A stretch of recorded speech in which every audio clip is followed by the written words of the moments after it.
Ladies and gentlemen, we are live on a Wednesday evening. Like you didn't know, we're live every Wednesday evening at 9 p.m. EST. Latest at 9:15, but we're here on episode 134 because the Dreamcon was wild. Is the title of the episode, and we have our special guest, Scubasteve, our boy. 1234, I think his handle. It's not his social security, guys. It's definitely not. It's definitely not that. But let's get straight to it, cause it's just me, your host, but you're gonna see the beautiful panel that we have here for today. We have here my co-host for today is Kendall, ex-anime, or Kendall, ex-voice actor on his new Twitter account, maybe IG account as well. And right here we have with a special guest, Scubasteve. He came and swimming out here from Texas to be on the show tonight with us to discuss Dreamcon and the convention overall. So, how we all doing today? It's a fun show. I'm excited, man. I'm excited to finally get all our stuff off these conversations and talk about what all happened. I'm a little tired, you know what I'm saying? But overall, I'm excited just to even have this conversation with people. Well, Kendall, you weren't there technically, Vash. I haven't met you yet, but finally I'm got there to in spirit. I'm there in spirit. The Vash is there in spirit. You know, the Vash Trigon himself is there, transported over there. finally got to meet Kenny though. Yeah. It was time. I It was I'll be there next year. Maybe working for the con, depending on my relationship with John and RDC World, depending how it goes for next year, or just as a press, or just as a regular fan. Who knows? One of the other things will happen. So, other than that, I did say hi to John on your behalf. Oh, you did? Nice. That's dope. I did not know that. Yeah. I hope it went well for him and the whole crew of the RDC World. A big shout out to them because doing they are doing something huge and phenomenal with this con. But Kendall, how you doing, my man? Look, I'm good. I've been feeling like a little. I won't say I'm like exhausted per se, but like the mental fatigue is definitely there. Like I'm physically feeling rested post like the con, but mentally I'm still kind of trying to adjust back into the work sphere, trying to get caught up on work things. Um, I need to go through all the photos from the camera. I don't have memory on my phone, so apparently I can't create reels.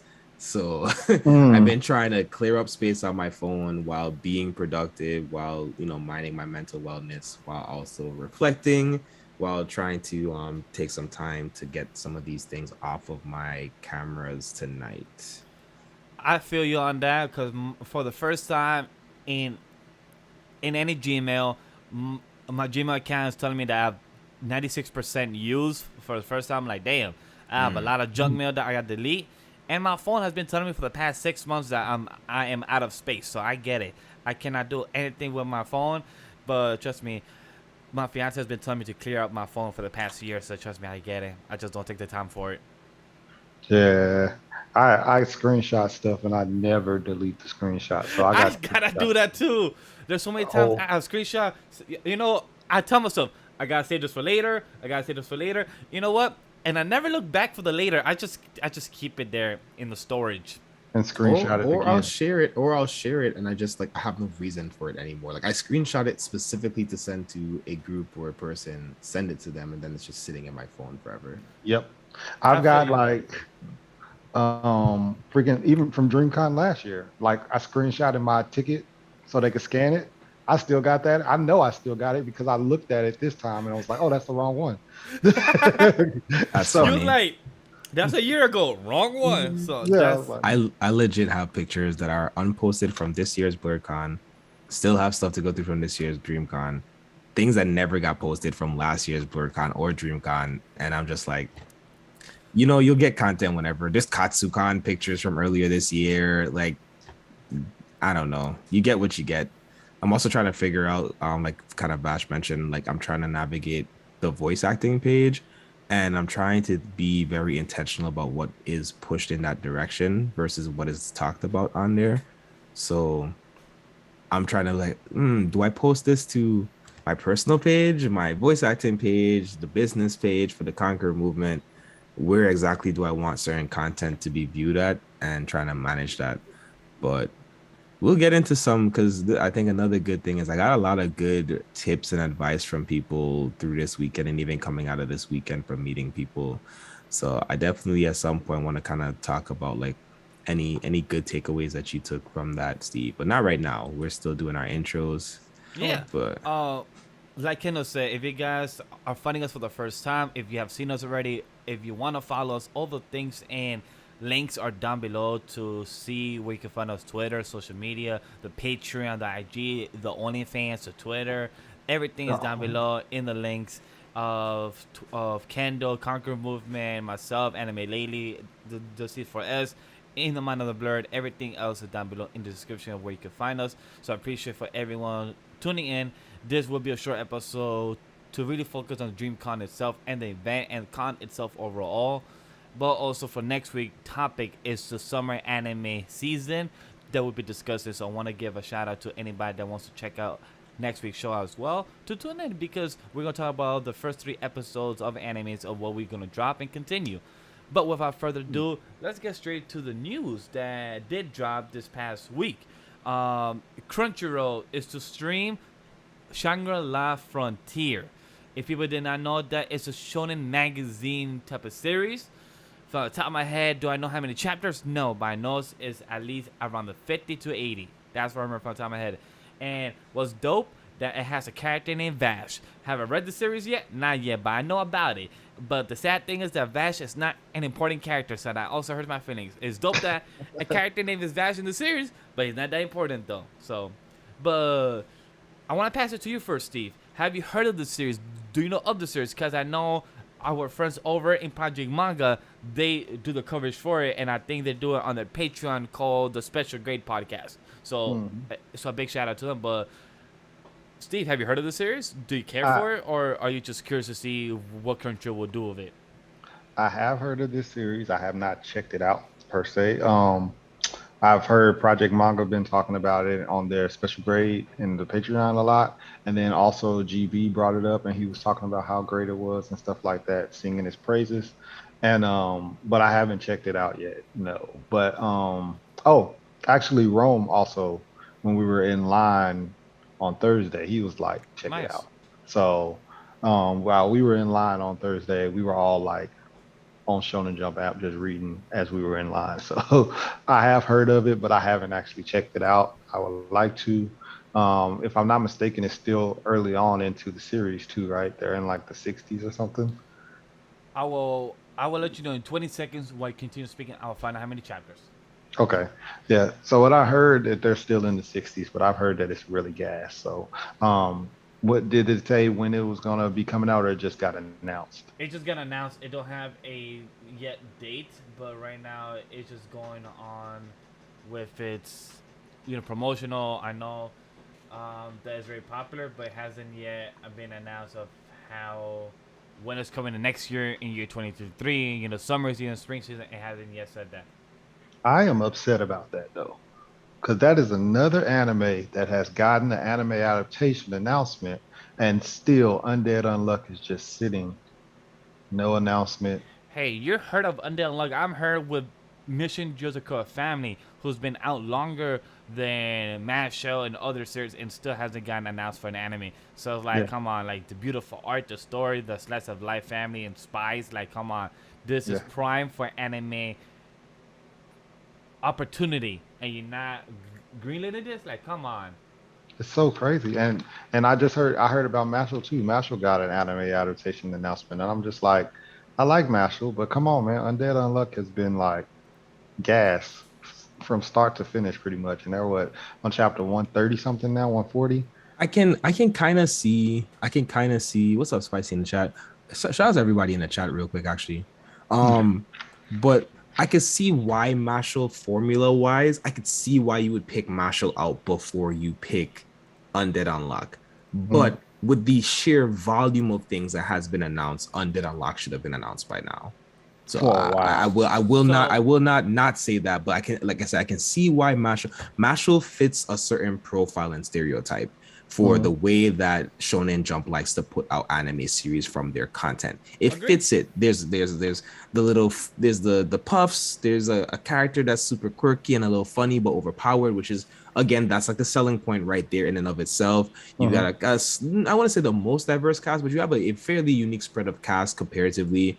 But you do have people who feel very familiar and they like to have that aspect as well. And I think that's the thing with Undead Unluck is a lot of the characters are very unique stereotypes that we're not accustomed to seeing. They don't there's not a lot of tropes on Undead Unluck compared to the you got your lowly and a couple of other things that you might be familiar with that you will see those things pop up. However, not to the extent that you'll see it in Marshall. You got the guy that wants to be the cool guy. You got the girl that's crazy in love stalker girl. You got the really cool guy that's like the enemy but not really. Like there's a lot of just like very generic shonen-esque things about Marshall compared to Undead Unluck. Yeah. And with Shangri-La, it's almost at 100 chapters actually. It has 91. Really? Yeah, I thought they were in the 60s. Yeah, it's 91 and it got released. Wait, what's the last day? Stop scrolling so fast. Actually, 2020. So it's still fairly new. 2 years in, man. Yeah, it's actually about to reach its 3-year mark in the next month or two. Dear Shonen Jump, stop playing with me. Just me, out of all the people. Stop. Give me Undead Unluck. You gave us Sakamoto Days. I'm excited for that. I asked for that. Sakamoto Days got an anime announcement? I totally missed that then. You definitely missed that. I totally forgot about that right now. Wow. Yeah, it's got an announcement. It got announced a while ago actually too. Like I don't know when it's supposed to be dropping, but it got announced a while ago. So it's like, all right, you're gonna give us Sakamoto Days. I've heard a lot about it, and I was waiting. Now I need my Undead Unluck. So stop playing with me. Give it to me. I get it. But overall, with Shangri-La, I'm excited to see it, what they do. I haven't had the chance to start the series yet or read it or check it out. But overall, I'm excited. Maybe by the time it comes out, I'll try to read a couple chapters to see the first arc. Or perhaps, like most people do, wait and watch the anime and then jump into the series. So that's what most people do. Sometimes I do that. It depends on I have time.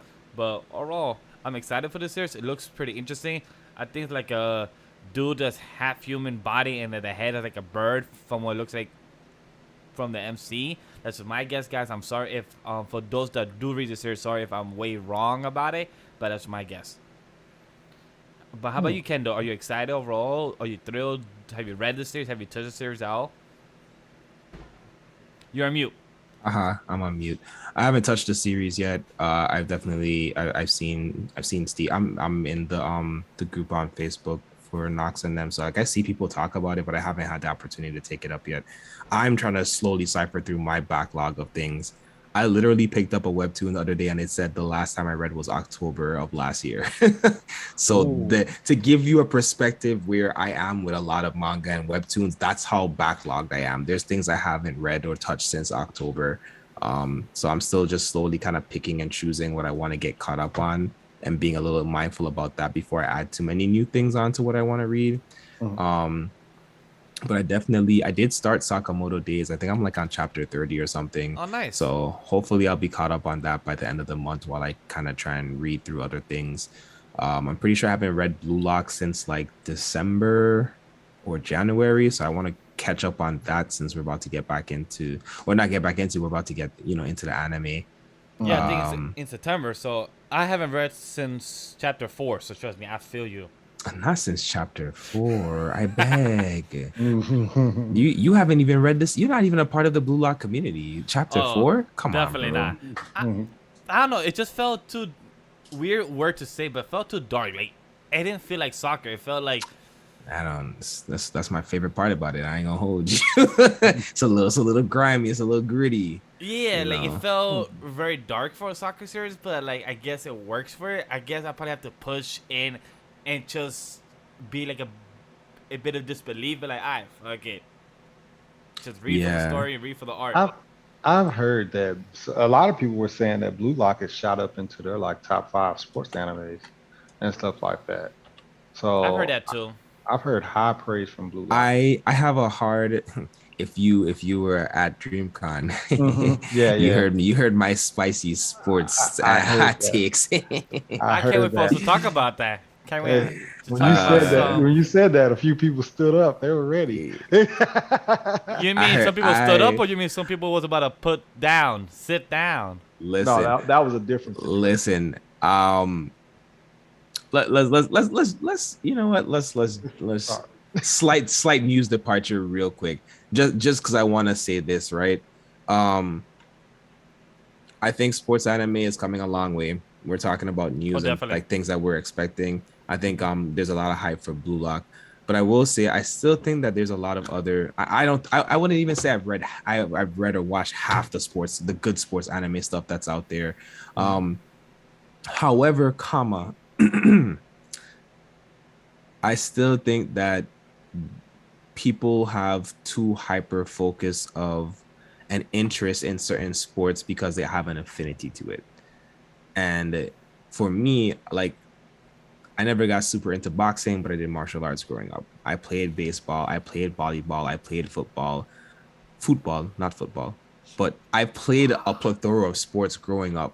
So like for me, I get a lot of these different things. Like I played basketball and all these different things. So all of these different sports catch to me in a different way. So when I see some people, it's like, oh, you're biased because you played volleyball. It's like, yes, I played volleyball, I played bowling, I played baseball. I don't know what you want from me. I played a lot of sports growing up at different points in my life. So like for me, I am looking at, I may not be super technical with a lot of the sports, like to the extent that some people are, but like I do have my own experiences with it. So a lot of them, I am a lot less biased than people think I am when I make my takes about sports anime. Again, I'll still stand behind most of y'all haven't watched Baby Steps, and I think it's a top 5 sports anime. Baby steps. If I What's could baby add to that as well, I have never skate in my life. I've tried it. My balance is horrible. I just cannot. I could ride a bicycle. I could ride a scooter, skateboard. Nah, that ain't my cup of tea. I've tried it. That's for people I give props to. Yeah, but skate to infinity. Yeah, I tear. Like a tear have came down at the last 2 episodes. Like their relationship, the romance, the dub and the sub. The dub is amazing for anybody that's watched it. A It big is shout very out to good. them. And the Skate to Infinity, it literally is my top 5 or top 10 of sports anime, and I haven't watched a lot of sports anime yet, and I still know I need to watch more. But at the moment, it's probably number 5 or number 6 out of my sports anime that I've watched so far, and it's really good. And like Kendall said, I have not touched skating in my life once. Mm-hmm. But to actually enjoy an anime that I have no experience in, but just going by the story. But I could relate because of when you're a sport, you can understand that when you're in the mood, when you're in that drive of your mindset in the sport, you can relate with what they're talking about. Because just because I haven't played skating, but I have played handball, I play soccer, football, I play American football, I play volleyball, I play bowling. So I know how it is when you're in the zone, Yeah. you'd feel all your body sensation because you're literally in the hyper focus mode.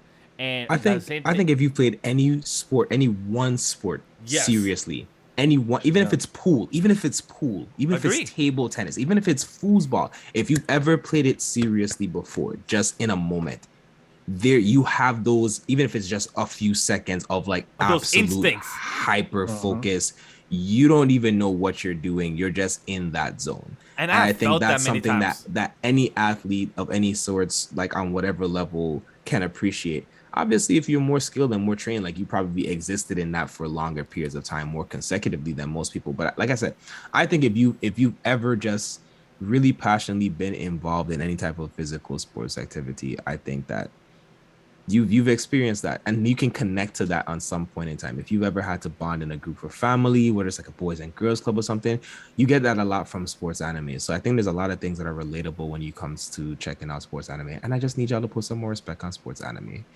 But But Steve, my last thing I want to say before we get off the sports anime, no. Air Gear getting remade would immediately put it in people's top 10 as sports anime. Fair enough. I heard of I still don't want to move on to this topic because I still want to get Steve's thoughts on this because this is a good discussion about it. Steve, what are your So, thoughts about this? on sports anime in general. One, I've heard a lot about Blue Lock, so I haven't read Blue Lock, but I'm anticipating it a lot. For me, I was one of the people that stood up when Kendall when Kenny said, I was like, whoa, whoa, whoa. But again, he said that he was talking about from a manga's perspective. So he's a little more ahead than me, I am. But for me, I was definitely like, whoa, whoa, whoa, pump your brakes.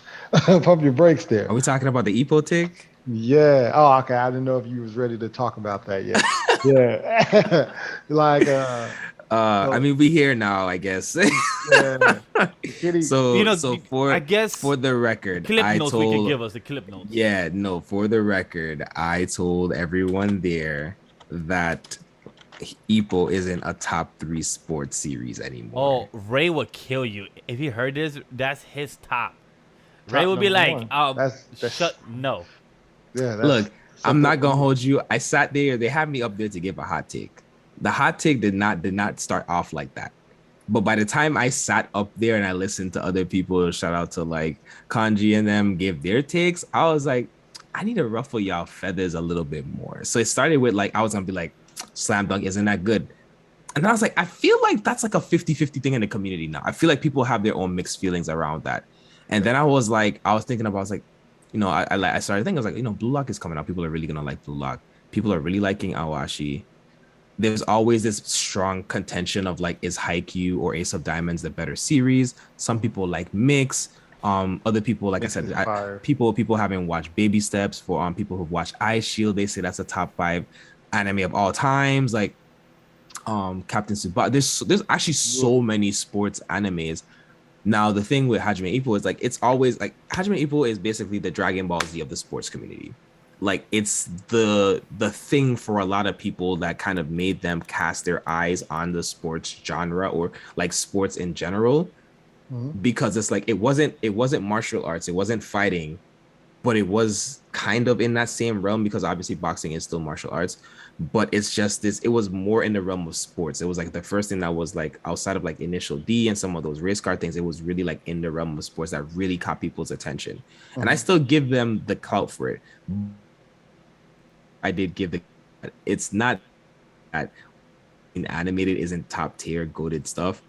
I don't like the direction that the manga has been in for some years now. And just slight spoiler, because you're either not going to read it or you're never going to watch it again because it's not going to get animated. But Ippo hasn't been boxing for a long period of time, Mhm. like years of time. He has not been boxing at this point, as far as like the manga release is concerned. He's not been boxing for years of me reading, not years in the series, but years of me reading the series. He's not been boxing for a period of time. Granted, it's another series that I've been behind for about some 6 months. So if he started back in the ring, they've been teasing things about it, but like he's not been a boxer in a professional ring capacity for a very, what should have been, not in my opinion, it seemed like it felt like a tease. And every time it was like hope that he was gonna come back in some way, the authors just doubles down on like, but no, I'm not boxing anymore. And it's just like, Are you gonna do it or not? okay, yeah, he still got it. He still has the reflexes. No, but I'm not trying to get back into boxing. Mhm. Okay, so it's Yeah. just kind of like this tug for me. And again, this is my personal take in regards to specifically the manga. I've not been very happy with it. There's been so much good in it still, like it's still quality reading. But for you all, who I think the reason people love Hajime no Ippo is Ippo, Mhm. it's frustrating.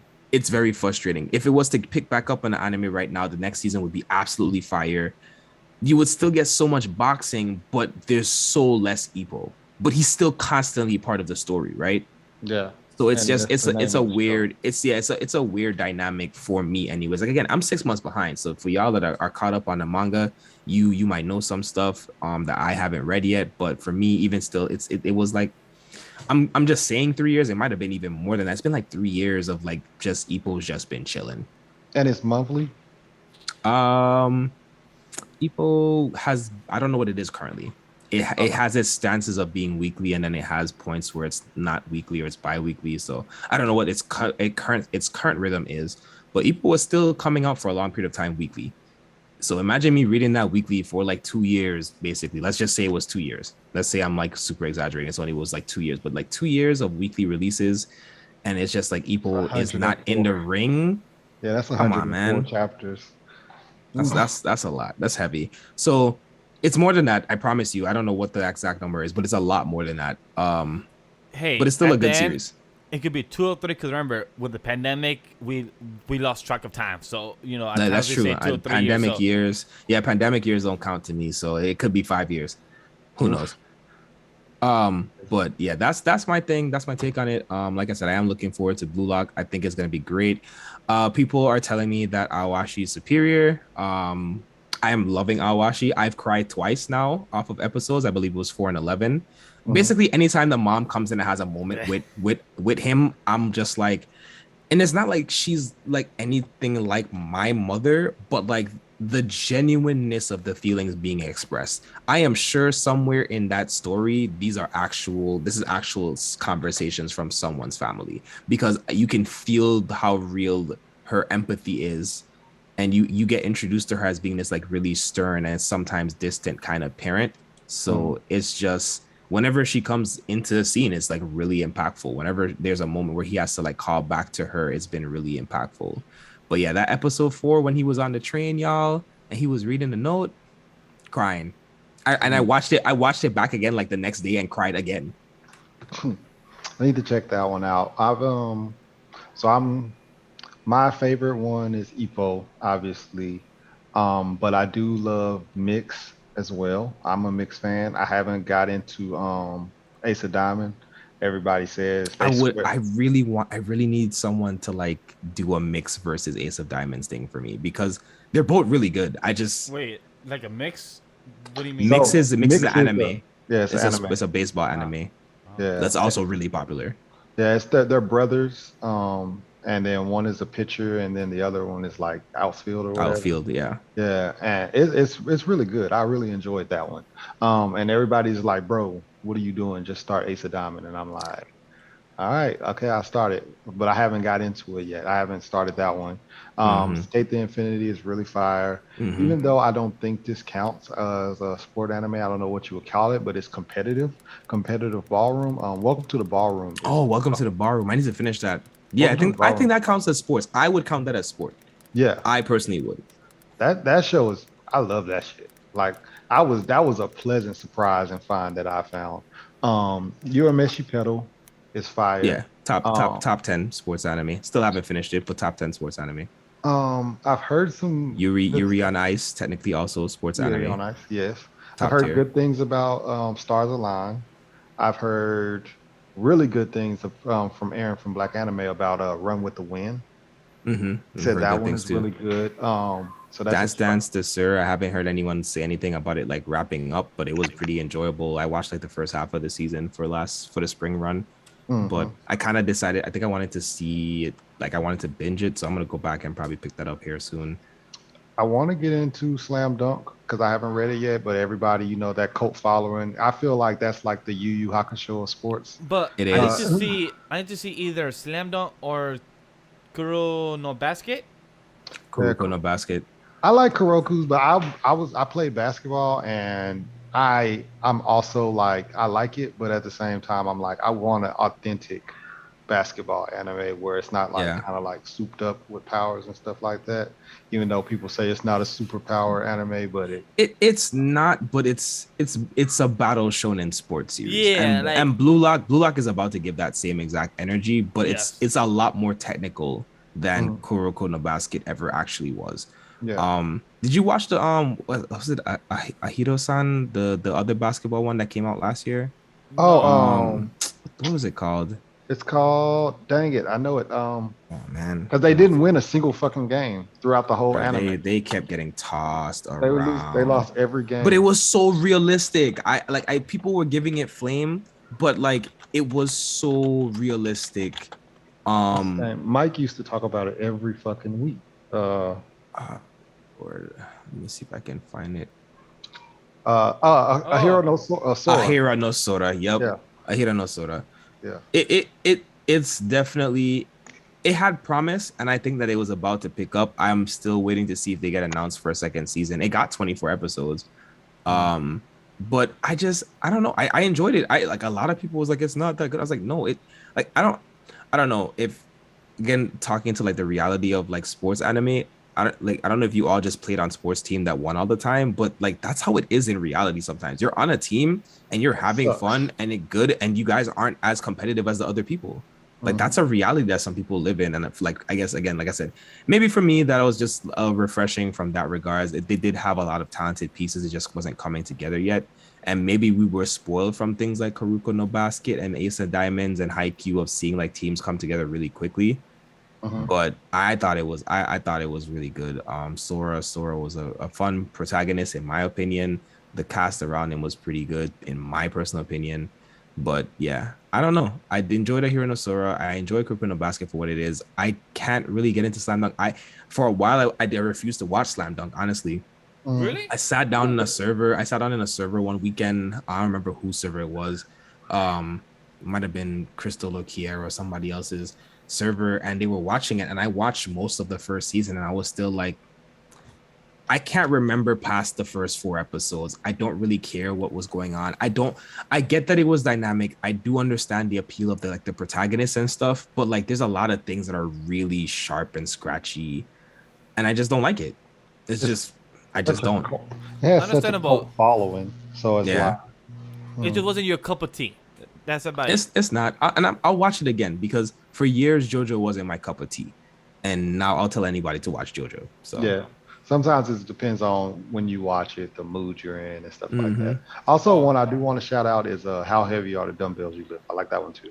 nice. I never picked it. It was on my watch list, but I never picked it same. up. I just haven't had a chance to check it out. I also want to give a shout out. I have not finished season 2. I'm not sure if Sam has as well, but Megalobox. Oh Oh, I yeah, forgot about Megalobox. yeah. I forgot about Megalobox is fire Megalobox. My too, boy Joe, yo, the underdog, yo, like just straight boxing.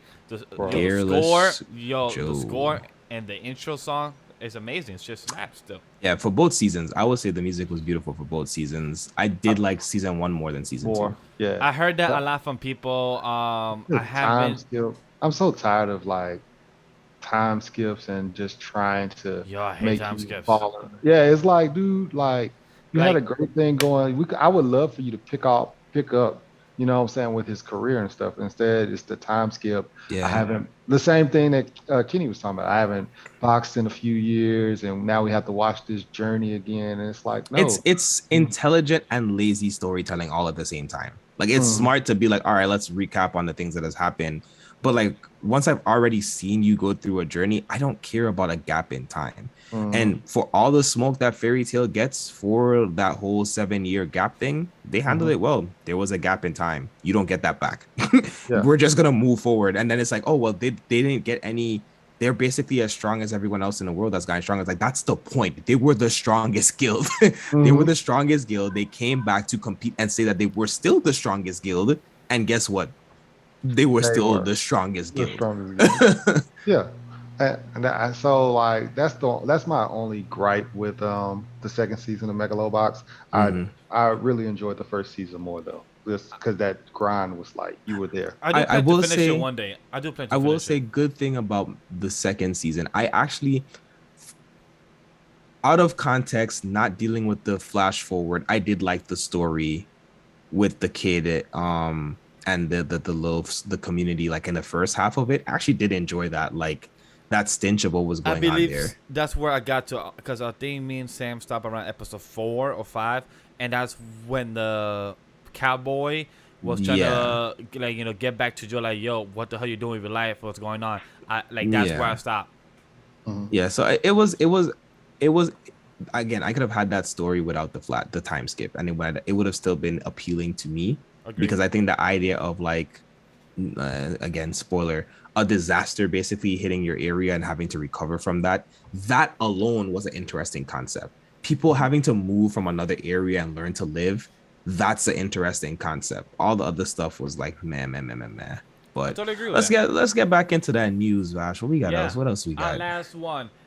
If anybody's excited for, if you like sports, if you are a fighter, and an animated Tekken Bloodline series I trailer saw that. reveals August 18.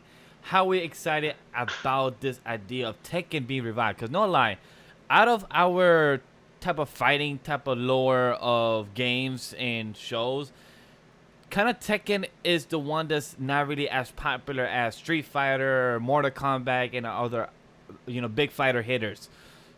How do we feel about Tekken, Kendall? Like, are you a big fan of Are you a big fan of Tekken, or are you just like, okay? So I don't know the stories. I've played all of the games, but like I only play the games because that's the games that everyone plays. Now, what I do know about the stories, like what I know from like context and conversations, fire story, like generational aspect. Like I don't know if any of the other fighter games are actually doing it to the extent that Tekken does it, and the legacy that is kind of passed along through the games. Even I've heard a lot of people talk about the most recent Tekken and how that kind of brought a lot of things full circle. So I am actually very interested. I never really had to think too much about Street Fighter and Mortal Kombat, like you said, because there was movies and shows. So like even if I didn't play the games, there's other things to get context from. Marvel versus Capcom, a lot of those shows, Marvel and Capcom had their own TV shows, have their own whatever's to build off of. So Tekken and Soul Calibur were the other two games in that fighting realm aspect that you never really got any context from. And now Soul Calibur, that I have played through most of it, except for the recent one, though the most recent one I haven't played through that storyline. But like the stories are interesting. So it's not oh no, we've been blessed with greatness.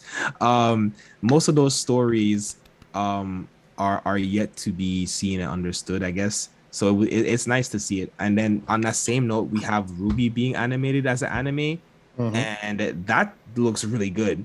And I already thought Ruby was great. I don't know about everybody else, especially the first 3 seasons. I would put Ruby next to a lot of other series. Talk about other series real quick. We have a special guest calling in. His name is LSF. How you tuning in? Our caller being jet lag. His name is Lisf. LSF. What's up, Lisf? Is that what I got it saved as, bro? Oh my days, bro. No, I got it saved as LSF. You know who the fuck I am. Hey, you know who it is. You know the vibes. We know the vibes. We don't know you, how you look, but we know your voice, my man. How you doing? Alright, bro. I'm jet lagged to a motherfucker, man. I'm fucked, bro. I feel fucked. It's either that or COVID. Whatever one comes first, isn't it? Oh, right. Nah, they say you have to recover for every hour that you flew across every time. That, and also trust me, Time zone. And also this was your first con like this big. For us people that we're about to talk about cons in a bit, cons like post con is real. Like you literally are tired. Like it's the same thing like after like a 3-day party or something. You just be exhausted, or like a big party the night before. You just want to fucking rest, and you literally did it from Wednesday till Monday. So you literally like experienced a lot. So trust me. Because we didn't party at all, didn't we, Steve? None of us partied for 3 days at all. That never happened. We were seriously working every single day. I didn't. Yeah, like it's not like you sold out of copies of Shade of Red. Oh boy, you go every single day, man. Except for Sunday where I didn't go. Kendall, you're mute. Oh, I thought I tapped it. Yeah. Shout out to LSF, man. No, thank you, bro. Thank you. How was everyone doing? Steve, you haven't replied to my tweet. I'm kind of upset, but how's everyone? Right. I'm throwing shade on him. Throwing shade live. I don't really check. I only be in the YouTube comments during when I'm live, bro. I think you should go look at it. I think you should go look at the tweet. But yeah, other than Steve, how's everyone else doing? We're good. We're good, man. We're good, Seth. I'm curious question. Have you played any type of fighting games? Have you played the game called Tekken? Do you know of the series or the lore, or do you care for it? Bro. I am the Tekken. I am the Tekken fucking king right now, bro. Like Horang is my main. I've been playing since Tekken 3. I can literally sing. I can sing the Tekken 5 opening right here, right now. Where I can sing it right here, right now. Wherever you want. Do you know that? Let's go. I'm doing the best I can. Are you dumb, bro? I will slap anyone on Tekken. Are you dumb? Are you crazy? Are you crazy? Are you crazy right now? So you're telling me, are you excited for Netflix animated Tekken show that is comes out next month, August 19th. It's called Tekken Bloodline. Are you all excited, LSF? Yeah, because anything with Jin Kazama, I get excited, man. Like, so I know it's going to be focusing on Jin and not Kazuya. I've always been more of a Jin fan more than Kazuya. I think Kazuya just Really? evil as fuck. I think Interesting. Kazuya just evil, bro. Really? Yeah, limited context of like I was saying from the story. I prefer Jin as a character. Yeah, Wow. I prefer his story, honestly. Like Yeah. don't get me, I actually empathize with Kazuya. If y'all watched the episode last night, you know that I have a villain streak and I like the darkness and things. However, I like Jin's story better from what I know about Jin's story. Yeah, What's crazy? Jin. I don't know nothing about the lore of Tekken. I know the lore of Mortal Kombat, Street Fighter. I know the lore of Marvel vs. Capcom, like other games. I know a bit more of Soul Calibur. I don't know shit about Tekken. All I know how to play good with the characters. I know how to whoop some ass, and that's about it. I know some characters, maybe how they look. That's about it. I don't know anything about that. Who wants to pull up on Tekken right now, bro? I'll give him a lesson. Well, I don't not got the now. game right now, That's but crazy. maybe another night. If I could go get 13-year-old me, I'd take that chance, but not 33. The 13-year-old you, Steve, must have been playing what Tekken 1? Oh, I'm Tekken crying. 2. This man's trying to age you. This And man is Tekken trying to Tag. age you, bro. Age, yo, Steve was about to lie that he's 20 something on live. He was like, "Oh yeah, I'm 20." Oh no, hold up, I cannot say I'm That's 20. I'm 30 something. Crazy. But like, I was big into that storyline because I like the beef that he had with his dad, Heihachi, bro. Like, Hihachi, yeah. the beef that he got with his dad, that like, Nah, it, but bro, it really feels like Baki and his dad. Yeah. when all three of them got it bumping though, yeah, like I swear to God, I think there's like a little CGI movie they did once where it was like all three, like just before Tekken 5, where all three of them were just scrapping, trying to kill each other, yeah, and it leads into the opening of Tekken 5. Oh, it's the promo, the promo thing that they shot for Tekken 5. Yeah, that was cool, bro. He fell off. They got him falling off the cliff, and they all met back up and they brawled, and it was like the they brawled and they were fighting in that house shit, and Jin knocks both of them out, and then they wake up, and then literally all those robots try to blow them up, and then that's where you get the iconic opening scene where it's like Nani Kazuya. Amazing, bro. That was peak fiction, bro. Peak fiction. No, don't say that, LSF. We banned that word. As far as story, peak fiction. I would say I would like Mortal Kombat story, just because that's kind of what we grew up on the most. Mortal Kombat stories, bro. Can't even lie to you, like that's. I don't know about. I think Mortal Kombat's movie stories, but some of those cartoons, the animated series, especially, that kind of follows Wolf, is really, really fucking good. But then I honestly like Tekken more than Street Fighter story. Yes. Really? Yes. That's Tekken because story is really good. Look, honestly, LSF is the first person I've met in my life that's a huge Tekken fan and actually knows about the lore. I've met people that knows about Street Fighter, Mortal Kombat, Soul Calibur, and other fighting games. I haven't met any other Tekken fans until now. I have Steve, I have Kendall, and LSF. I know of the series, I know of the game, but lore-wise, that shit goes in one ear, and I thought that I did not know about anything of the series. But Street Fighter, just say that, wow. When I become rich and famous, the game that I'm getting out the mud is Bloody Roar. That's the game that I'm pulling back for and going. What game? Bloody Roar. What game's that? So Bloody Roar is like they fight, and then like as that stamina bar goes up, and you can transform into an animal. Like each person has their own like animal that they transform into. It's lit. It's really, really intense too. They didn't have a storyline back then. Back then it was just character you fight. But yeah, I would love to like develop something for that. So yeah, I've heard my bro she talk about it. Shout out to Shinobi Sheed.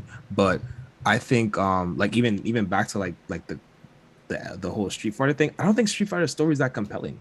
Yeah. Like it's really linear and straightforward. Even when you bring in like the backstory and the side story, it's just a straight shot. Like you got this character, he's great, and then he falls into darkness. I don't know what else you really want to get from that series, because they don't flush out the side characters that much. None of the characters that you really love really do get that shine outside of seeing them in the movies where they kind of try to flush people out a little bit more. But like that's it. It's a really straightforward series.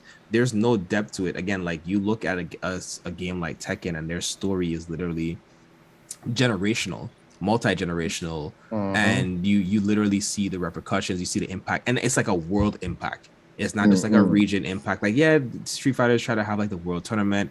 Yeah, Mortal Kombat has like, you know, the world dimensions and all of this other stuff. But like it's still a very finite target with both of those franchises. Whereas to me, from what I understand from the Tekken world, it's like, nah, this is really like you see end to end how this affects the entire world per generation. Like there's a dramatic effect that happens per generation because this corporation basically is dictating what's happening in the world. Yeah, and I love how like even like Jin as a character started off as like the good underdog guy that you hope for to just a fucking evil guy as well. Like that depth is sick. But have you talking about like independent fighting games? Have you guys heard of 5 Force Fighters? No. 5 Force Fighters. Yeah, go search that up. I know the guy that's developing it. It's like a fighting game with like a black cast, etc. 5 Force Fighters. I hope I'm saying it right. Oh yeah, it popped up. 5 Force Fighters video game on Steam. Yeah. I feel like you guys should check that out, especially if you're into fighting games. Oh. Well, Okay. On the PlayStation, I could play Tekken. There's Tekken 2. There's Tekken 7, Tekken 7. I guess the only one on PlayStation is Tekken 7. And play it, bro. What's everyone's favorite Tekken, by the way? I don't recall top of my head. All I know is I played them, but I don't. I definitely have not played number 7, but I know I played number 5 and before. So 5 and 4, 5 and 4 stand in my memory really hard. So I'm gonna say it's between one of those two. Yep, Tekken 5. Tekken 3. Tekken 5, bro. 3 was the first one I ever played. Like actually like I played through it a bit. Because like I said, I like the stories. I haven't fully flushed through all the stories for those games. Like I haven't played story mode. Like I never owned the game, so I played it as much as I could play when I'm like my family and friends. So like, I think 4 and 5 are the deepest in my memory. Who could play sound of their computer right now? Wait, no, it is Tekken 3. Is Tekken 3? Am I? No, the one that I'm remembering that boss. And now you got me question my own memory as well. Who could play sound of their computer right now or of anything or if their phone? I technically could, but I don't have it yet hooked up correctly. So sorry. Technically, my answer is no. Then what kind of sound? Someone go into YouTube and type in Tekken 3 martial law theme just quickly and play the first couple Forest Law theme. I'm gonna play it. Hold on. Yeah, you said Tekken 3 Forest Law theme. And tell me, why this game? Somebody cred this so that we don't get in trouble for this video. If you play for under 5 seconds or less, we're good. All right. Yeah, it'll be under 5 seconds. We're waiting. Tell me this isn't the hot.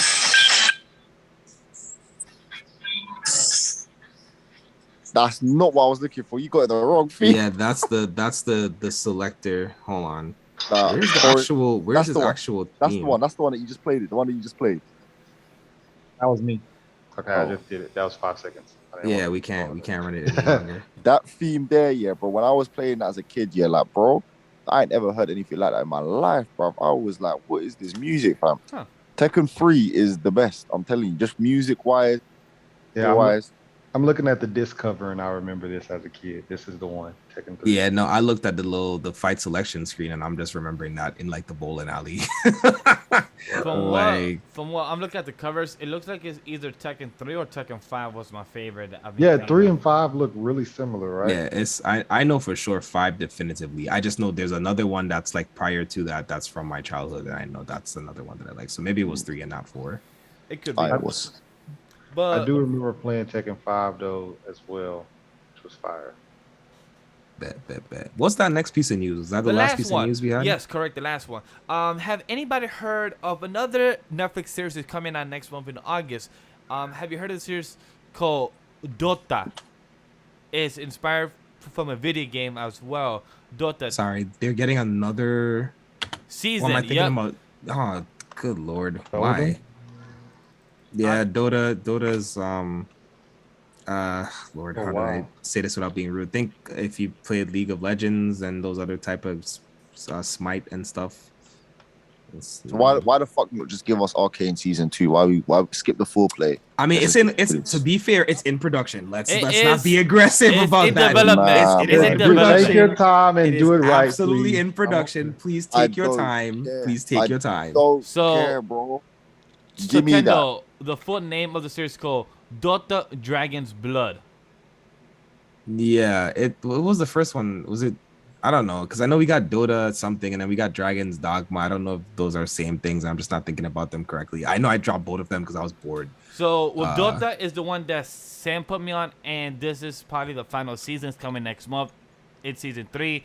If you like Castlevania type of theme, if you like a bit of Troll Hunters Yeah. type of animation, Dota's really not that bad. I like it. If I from top of my head, season 1 or 2, I give it a nice 7.58 out of 10. It's I'm gonna go above back average. and watch it because it's a series about dragons. So Yeah, it's really ultimately, I dope. have no choice but to watch it because that's my thing. Technically, But yeah, LSF, just check it out too, right? I Mr. was Dragon watching person. it, and I didn't I really do like care. dragons. I didn't really care. Like at that and Dragon's Dogma, because that's the other one came out at the same time, and Ooh, they were both just meh for me. So I think I might have yeah. clumped them both together and just stopped watching both of them just because. Dragon's Dogma was peak, man. Car. The game Dragon Dogma is so good, yeah, but that series just weren't it. Yeah, it wasn't. They tried for it to be something, and it ultimately wasn't. They were trying to be Castlevania.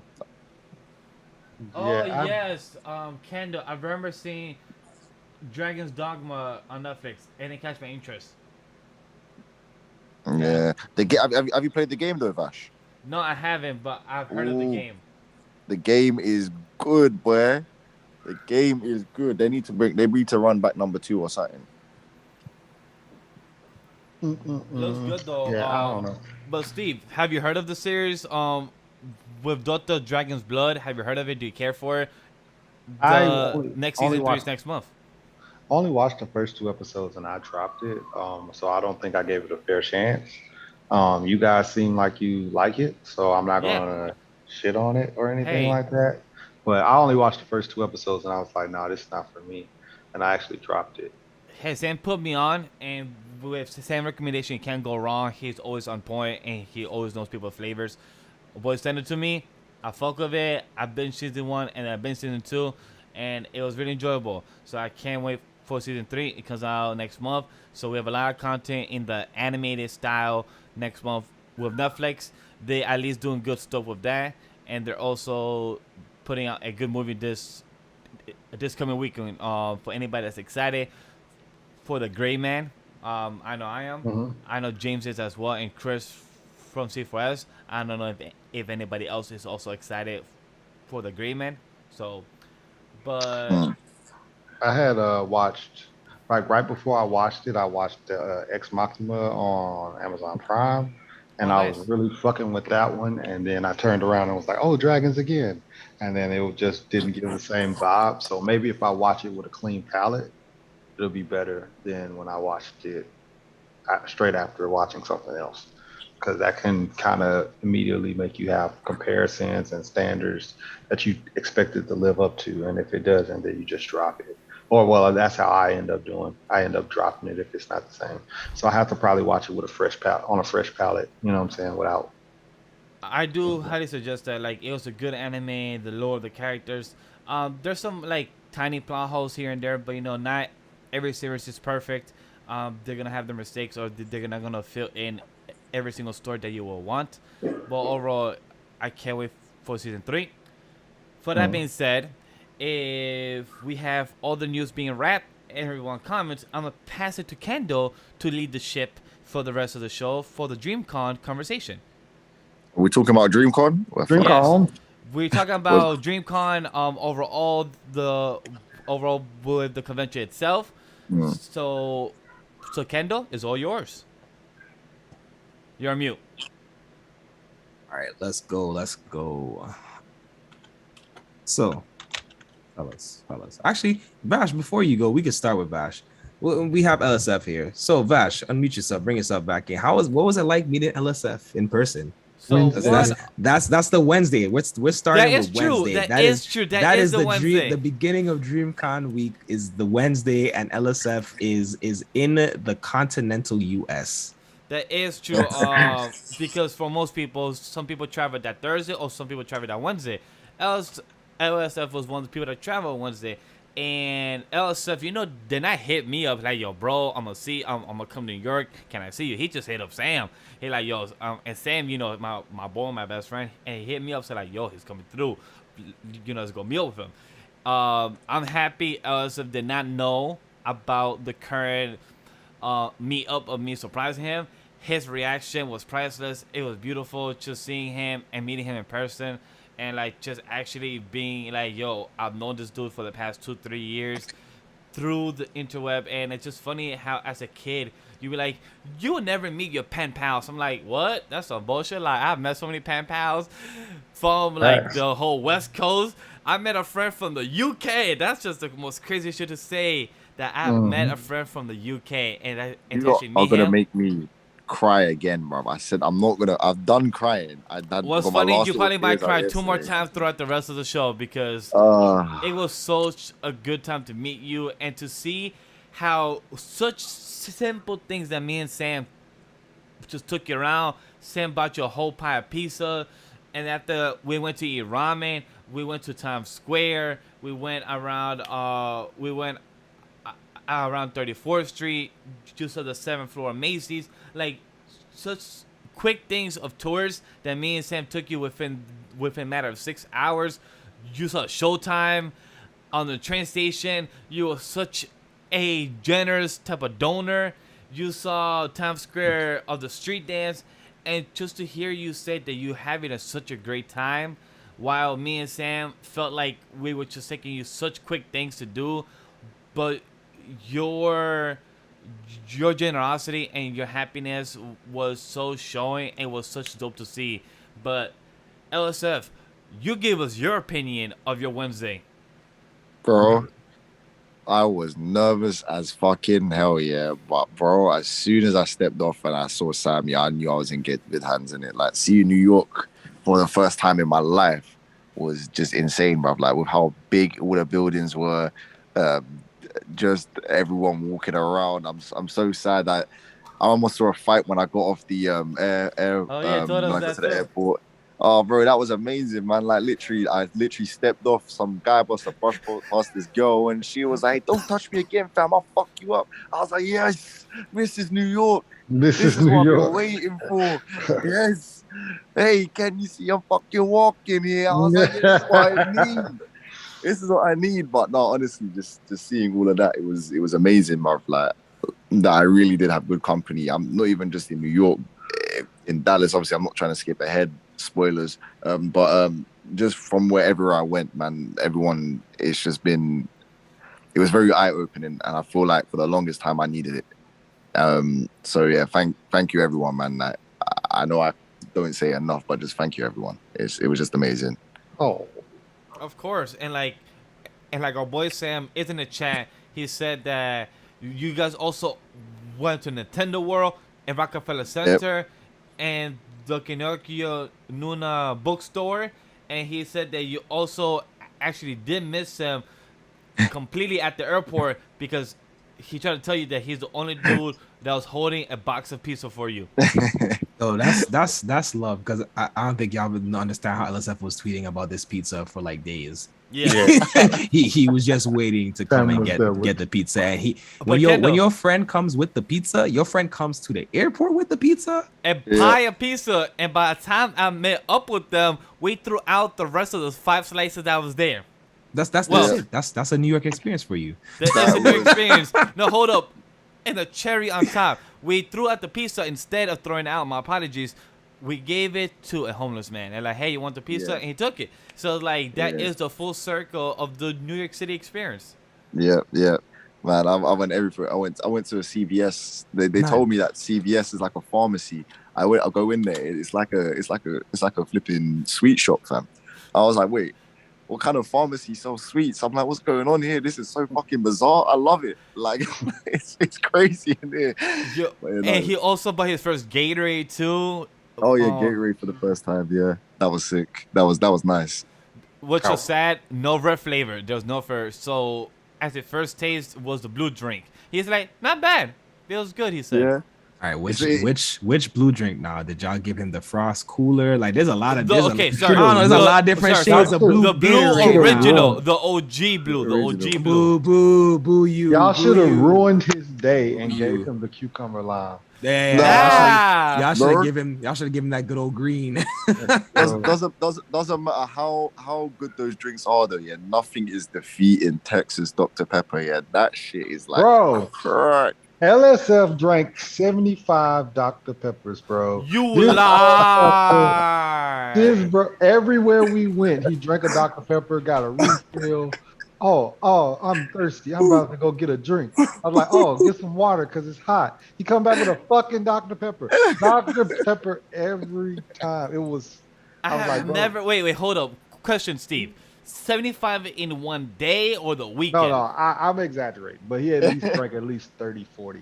I'm like, Okay, Yeah, but I'd say still, about 30. one day, a weekend, The one weekend. sitting. Okay, Throughout all right, the cool. weekend. I'm about to say, but still, Sam Bro. knows me. Dr. Pepper is my favorite drink of sodas. LSF averaging a case of Dr. Pepper a day is crazy to me. bro, no. Yo, what that's was the crazy shit is because I love Dr. Pepper. I would choose that over any soda, but never in my life. I have drank 30 to 40 Dr. Peppers in a weekend. Like I in couldn't a believe- weekend. What? I Bro, couldn't believe that he went Okay, to listen. Popeyes. Yeah, go ahead. Strawberry Fanta was right there, bro. Bro, you picked Dr. Pepper over strawberry I Fanta? was like, bro, if you don't get the strawberry Fanta, he was like, Dr. Pepper. I was like, I ought to kill you. I was Bro. like, Bro, you need to understand. I come from a place here. I keep saying this, bro. There's a sugar tax, bro. Yeah, you can't even be a sweet girl and come into this country without getting taxed, bro. Yeah, because I'll tell you something. People were dying from heart disease and all this rubbish, and the UK, the European governments decided we're putting a tax on the sugar, which means every drink has to have the same amount of sugar, and anything over that or wants to be imported that has over that has to pay a tax on each gram. Oh So shit! I can- Then I know that. Yeah, so for example, I bought sweets over from America. That's fine. So I can bring them over. But if I wanted to sell those, I'd get in a lot of trouble because I haven't paid the sugar tax on them. so if I mailed you a strawberry Fanta, you could drink it. Like it would come to you, or would they That- take it out of the mail and send it back and be like, evil? I don't know if you can eat. I don't think you can deliver liquids like that. So I cannot. So me or Sam cannot send you Dr. Pepper like a whole pack, a whole case. No, Oh. no, Wow, no. we cannot send you Dr. Pepper overseas. Wow. no way. That would not get through. I am crying. So Bro, when I couldn't tried, believe. And So when then I I sit- tried to get him to go to Popeyes again, and he was still going to get Dr. Pepper. no, I'm I did crying. no, bro. No, Steve, what's you- her? I did. No, what's her right now is you're telling me that he drank 30 to 40 Dr. Pepper in one weekend, right? But when Yeah. me and Sam took him to eat ramen, he didn't finish the soup. He just ate all the pasta, all the Didn't eat food there. anything. He just left the whole liquid of the soup. Like that's the flavor of the ramen. bro. Me and Sam saw that. And me and Sam were like disappointed. Like how did he just leave? Bro, listen, yeah.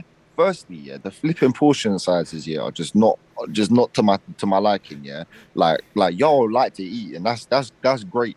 But my itty bitty belly cannot handle it. Secondly, bro, we had about 15 minutes to eat this ramen before I didn't even make it to Texas. Yeah, if I didn't eat, Your flight was delayed still, so you still had the chance. I didn't fucking know it was delayed. I was going by the time that they said. This is true. Hey, God's work well, all right? We made it to the train. Yep. The whole experience, just to be with you, chat with you, So- talk to you, so- and everything. So what you're saying is, LSF, you didn't have Korean barbecue on this trip. No, he Didn't. did not. However, we got you. however, We got you next time. Next time. Hey, we're I'm- trying to convince I'm you good. to come back for Anime NYC. Anime NYC Yeah, is the next one to go to. when is that? December, innit? November November. 17, I believe, around there. Yeah, that sounds right. The weekend, whatever. No, but weekend the ticket prices I've seen for the con are expensive, bro. You could go as a vendor, or as a booth person. I'll if I talk to Anime NYC and they say yeah, I'll actually try come true. Hey, and I'll actually try. you don't have to book a hotel. Right here, the animally Vash room. Right here's the couch. Right, you can I'll sleep be right there. there. Somewhere in the background is Vash's fiance throwing things at him for selling Throwing out things the at him. room without communicating that. But let's move on. Let's move on to All right. we gonna hit some points. So my Wednesday is done. We got the Wednesday. Got the Wednesday. Shout out to Vash. We gonna roll over. The flight has landed.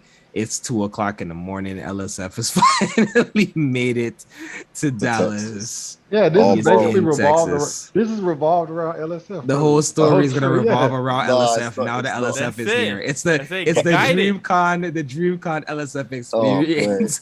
But bro, let me tell you something. Yeah, like, I remember Vash and Sam were like, "Yeah, be prepared for that Texas heat." I'm like, these lot are probably just gassing this shit up, bro. I was in the airport. I stepped out.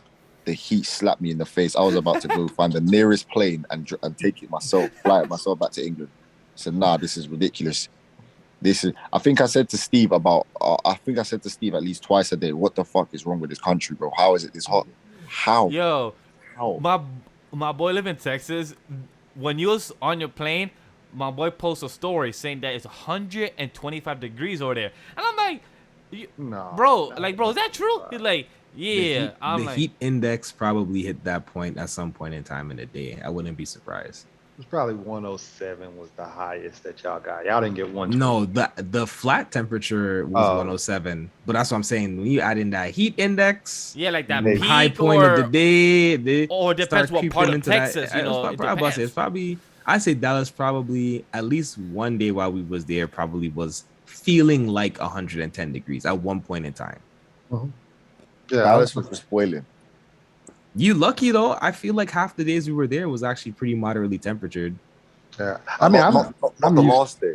When we went Six Flags, yeah, bro, I was almost passing out on the rides. bro. How hot it was. Y'all kept on stopping. I was like, bro, this is the only time you're gonna get to Six Flags, and there's literally nobody here. Wait, Let's ride everything. And they wait. kept on. Yeah, I went to Six Flags. Yeah, on Monday. Shit, that's dope. Tell me about that. I did not know that y'all went to Six Flags. Bro, I haven't got anything to say other than it was hot. Like, Bro, I mean, this LSF is hot. after. I guess this is still around Dreamcon, so we're gonna do around Dreamcon and then actual All right, Dreamcon. copy that. So- My fault. So Monday was like pretty much like we get there and like there was nobody there, pretty much nobody in line, nothing like that. So I was like, bro, we can ride everything. And LSF was like, I'm down, we're gonna ride everything. And then we were there, we rode one ride, and then him and Kales was sitting down on the bench. They were like, man, it's hot. I was like, bro, I thought we was riding everything. And they sat there for Bro. about 20, 30 minutes. you know how disheartened? No, I was ready to go, yeah, but you know how disheartened I was, yeah, when these lot said the water rides are closed. What the fuck am I doing here if there are water rides, bro? Do you know how hot it is? Yeah, the water rides are closed, I guess, because we got a drought in Texas right Yeah. now, rain. But I was like, that doesn't make sense. Hurricane Harbor is next door, and it's open, so you might as well just open up these two water rides. It doesn't make sense. They probably want to make money and tell people go, go to the water park instead. That's my guess. Yeah, it was weird. I was like, man, But- whatever. But LSF, I get you. I get where you're coming from because I like to go to parks. If I'm there and I paid already, I will suffer and still try to ride every single ride. But my girl, with that heat, me and my girl went to Orlando, a good 4 years ago or 3 years ago. And my girl, after midday, she was like, nah, babe, I'm going to sit down. I'm like, nah, baby, let's go. Girl got mad like, you want me to continue walking with this damn heat? You out of your damn mind. I'm like, Copy heard you. You know what? Let's rest. And she like, babe, it's not you. It's the heat. This heat But and bro, me don't go work, these so are- I get you. These are acting like I wasn't walking. I walk. I'm European. We be walking. Like I walk quick. These are strolling, taking in the sights. What else is there to see? You can see the heat vibrations in front of you. Let's get to A to B right now. Bro, it was just like it was. I saw the heat wave. I physically saw the wave manifest in front of me. It was like they sat down. We went to the next ride. We got close to the ride, and then Kels and LSF was like, "Let's go inside this shop because there's AC in here." So we sit there for another. We spent more time sitting down and in different shops and stores and stuff than actually being Damn, on the Steve. ride and stuff. See, I'm so y'all sorry. don't know that going in the AC is the trap. You gotta go in the AC to stay in the AC. Going in the AC to go back outside it's just making you feel more hot. Yeah, bro. Steve, I'm Every so time we sorry. stop, You was trying to be a chauffeur and it did not work out. bro, every time we walk past one of those like misters, LSF came out super soaking. Like I was like, bro, like how you that wet from the misters? And he was like, no, man, no, I can't do it. I was like, bro. Bro, they were the best rides there. Those misters were the best thing. Yeah. They were the best attraction there. I could He like, stand bro, on them it the was whole good, bro. day. It was good, bro. It was good, bro. Yeah. But Thursday, LSF called me. Really? So I was in the car and I was supposed to pick up Rob J and Rome from the airport. And I was like I was almost at the airport and then LSF called and he was like, where are you at, man? He's like, I'm here. I was like, oh, you gonna be at the airport? And he was like, no, I'm already here. And I was like, oh, okay, give me your address. And he was only like 3 minutes away from the airport. So I was like, I'm pick him up first. Do we tell them about the sex hotel that I was in? The sex hotel. Oh, bro, I was posted up in the sex hotel where LSF found the most rinky-dink motel he could find, and that's where he was staying. So anything that you see in like, Not you was at the Red Roof. bro, no, worse. Red Roof is Worse, nice. worse than the Red Roof. He was in this thing called Starry Night and Stay or something like that. Excuse Yeah, me? yeah, bro, Excuse me? bro. This man was in like, it looked like anything in movies where you'd be like, this is a rundown motel. That's where it looked like. But the thing the room was is, nice, though. The room was nice. yeah, I was about to say, the thing is, you opened LSF door and it was like a entirely different place. I was like, there's no fucking way that this room is for this building. There's no way. Not you got catfished Bro, in the best way possible. It felt like on Peacemaker when he walked into that closet and it turned into all the fucking helmets. That's what it fucking felt like. Like it was like, bro, I was like, I just know this room's gonna be a piece of shit. And we opened the door and it was marble. It was like marble floors and marble dresser. And I was like, bro, what kind of fucking bullshit did we just walk into? Like, what vortex did we just walk through?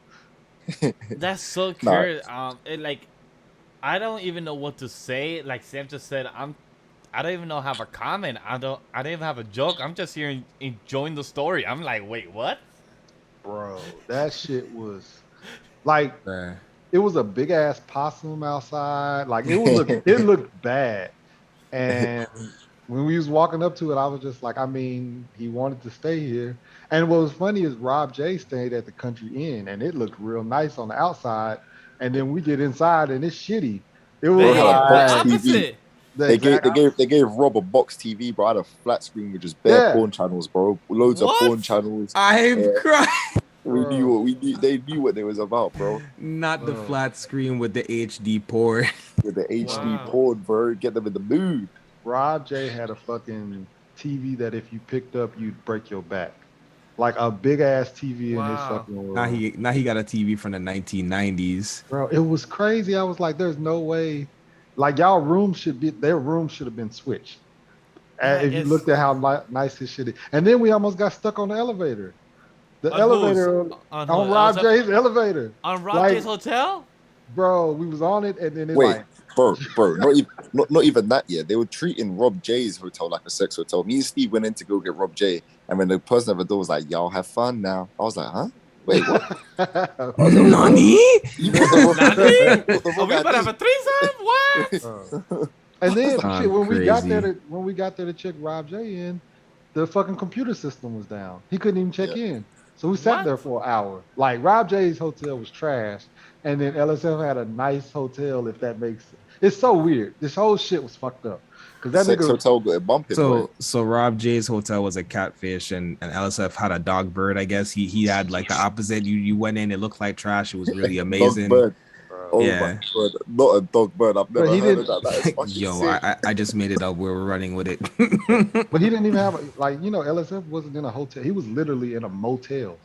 Like, look, I don't know. It sounds like I need to go stay at this spot because it sound affordable is what it sounds like. It's given affordable luxury. It was nice. I ain't gonna lie. Word, all right, cool. So, bro, for £500, £500 was like 6 days. Yeah, it was nice, bro. Yeah, that sounded like a steal of a deal, man. That's better than an Airbnb at that point. That's what I'm saying, bro.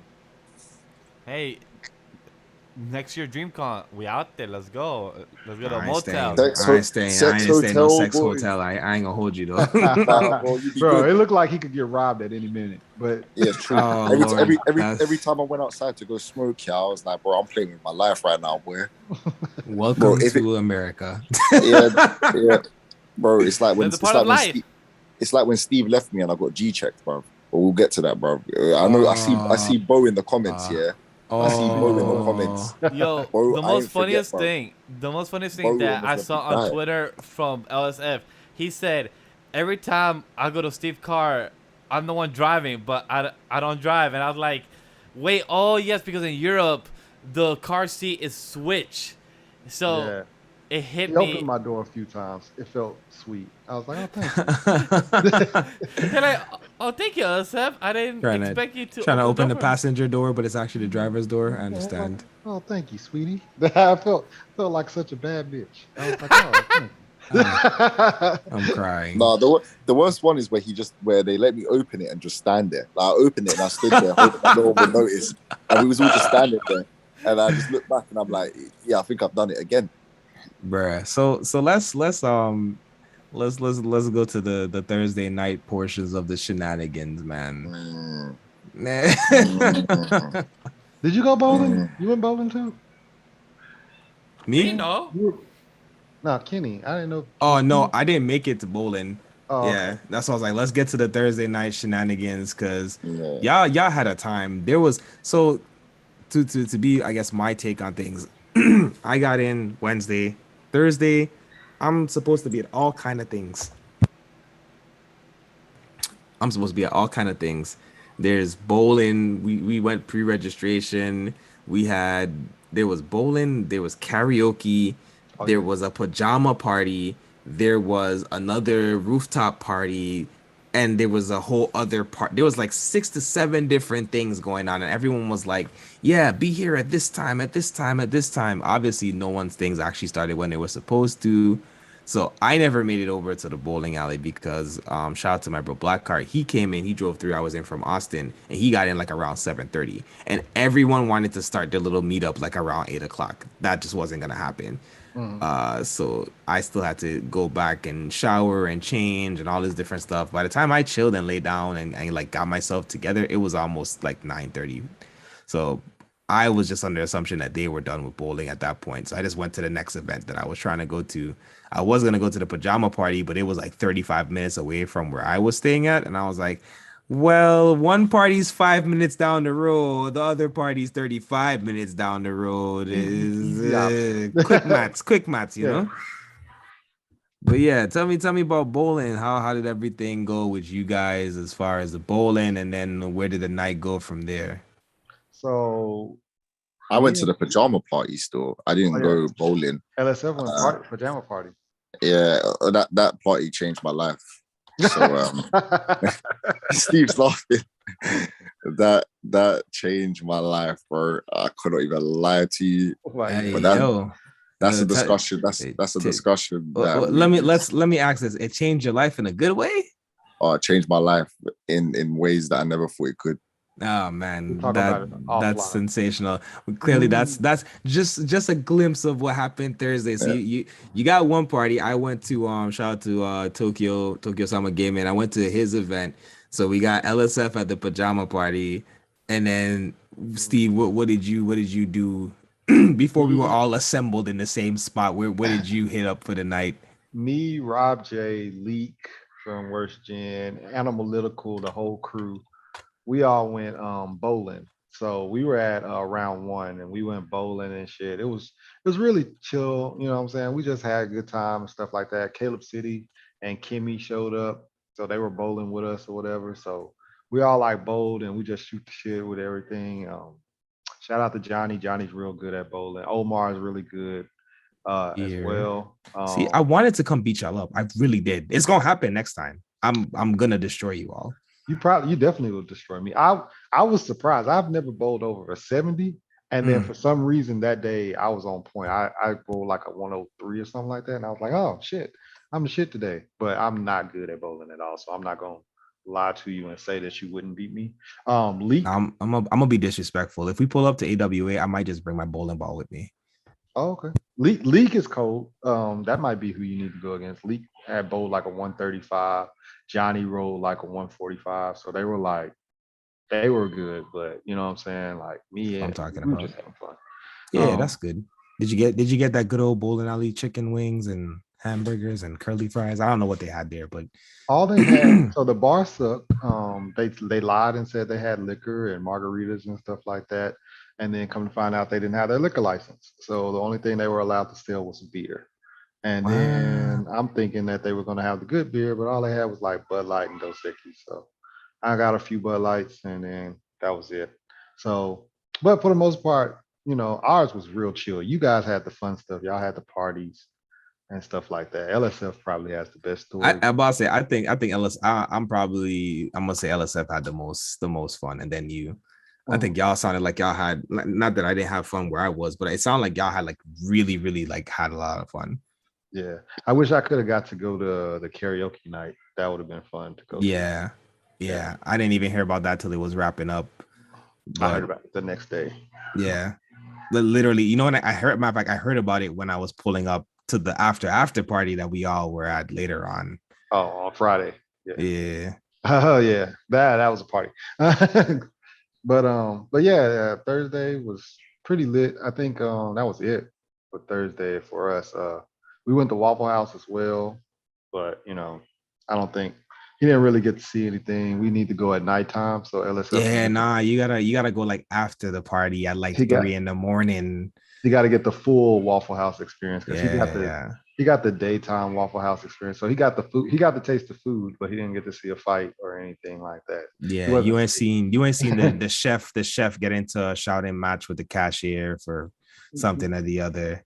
Cashier. I get it. Yeah. You guys are making me hungry, and there's no Popeyes in my direction, so I'm crying.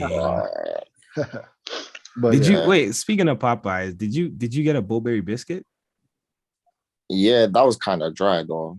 No, not a regular biscuit. Oh, I don't think our Popeyes have Bowberry biscuits. Y'all Popeyes. There's no Bowberry biscuit. Well, so now you gotta come to the Southeast and get you the actual staple item, the disgustingly sugary Bowberry biscuit, and all I can say, it's delicious, terribly good. Do you wanna know how good that flipping chicken burger is though from Popeyes? Imagine I ordered it here with like a 3-piece here, and they forgot the chicken burger, bro. I requested a refund and ordered again, paid everything again just to get the chicken burger, bro. That's how bad it is, bro. We gotta take you to better places, LSF. We gotta take you to better places, man. Nah, bro. I'm happy with what I got. But yeah, so boom. That's Thursday. Thursday was pretty low key, I think, for everybody. Everyone had their spots that they want to hit up and everything. But so for the most part, I would say kind of start to get into Friday. Most of us had you guys were fully passed up from Thursday, right? Yeah. I mean, there's nothing else on Thursday. Pretty much like we did everything. We met a few people, and that's the first time I saw Kenny, but it was like a quick hi and bye. It was like we were coming out and he was coming in. He was like, yo, and then he walked in, and that was it. I was like, well, damn. I can imagine that quick yo, because that was how it was for NYC. Your Kendall said, I was like, yo, what's up, guys? Like, oh shit, what's up, man? And boy said that, hey, I'll come eat with you. He never showed up, but it was just dope to see him. Like, yo, okay, it wasn't even that. It was a quick, like, he was walking in. I think he was next in line to get his ticket because this was pre-registration, and me and LSF were already out. So and he was like, bam, and walked in. Yo. So he knows it was quick too, bro. It was like, bitch. Yo, and he walked out. Like, bitch, so here's what happens. Here's what happened. So yeah, so I came with the Conquer Movement as press, right? So I did the Dreamcon last year, so I know not to walk to the front of the line if not necessary. So I came in through the back. And I was like, I walked in with some other people who came from the hotel or whatever. And we all walked in, bumped into want to say it was either Jay or Trish, and it was like, well, all right, you come over here. This is in the front here. So they're guiding us to the front where the table is.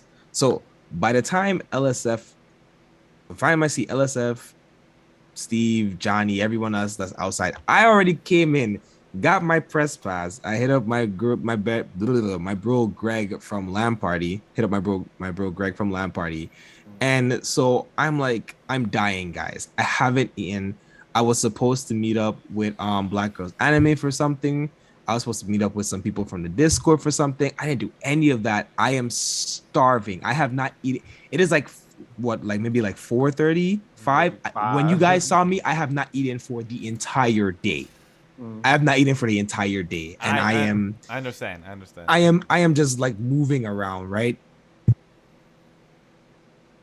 Man, I'm gonna have to go grab some water in a second. But I'm just moving around. So I come outside, Greg comes and meets me, and I'm like, Press isn't really supposed to be walking around anywhere yet.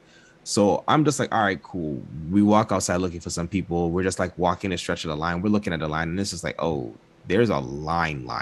Like the line is curving around the street back to almost where the stoplight is.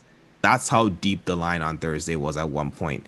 And so I'm walking, and it's just like, there's like, you don't know everyone's faces, but there's just like certain people's faces, or you've met certain people. So I'm walking in line, and I know I walk past several people, but I'm so hungry and disoriented at this point. I'm just holding my camera and following Greg like a paparazzi kind of vibes. And I'm just like, I'm just going to follow you and record stuff and grab snippets for content for later. I bump into Johnny and them, and I'm like, oh, it's Johnny. I was like, oh, that must be Omar. That's this person. I'm just like, I'm like putting the mat together, trying to remember people's social media names. And I'm like, okay, this is probably this person, that person, whatever. We walk to the back. Well, not the back, but we walk to the front, the end of the front part of the line.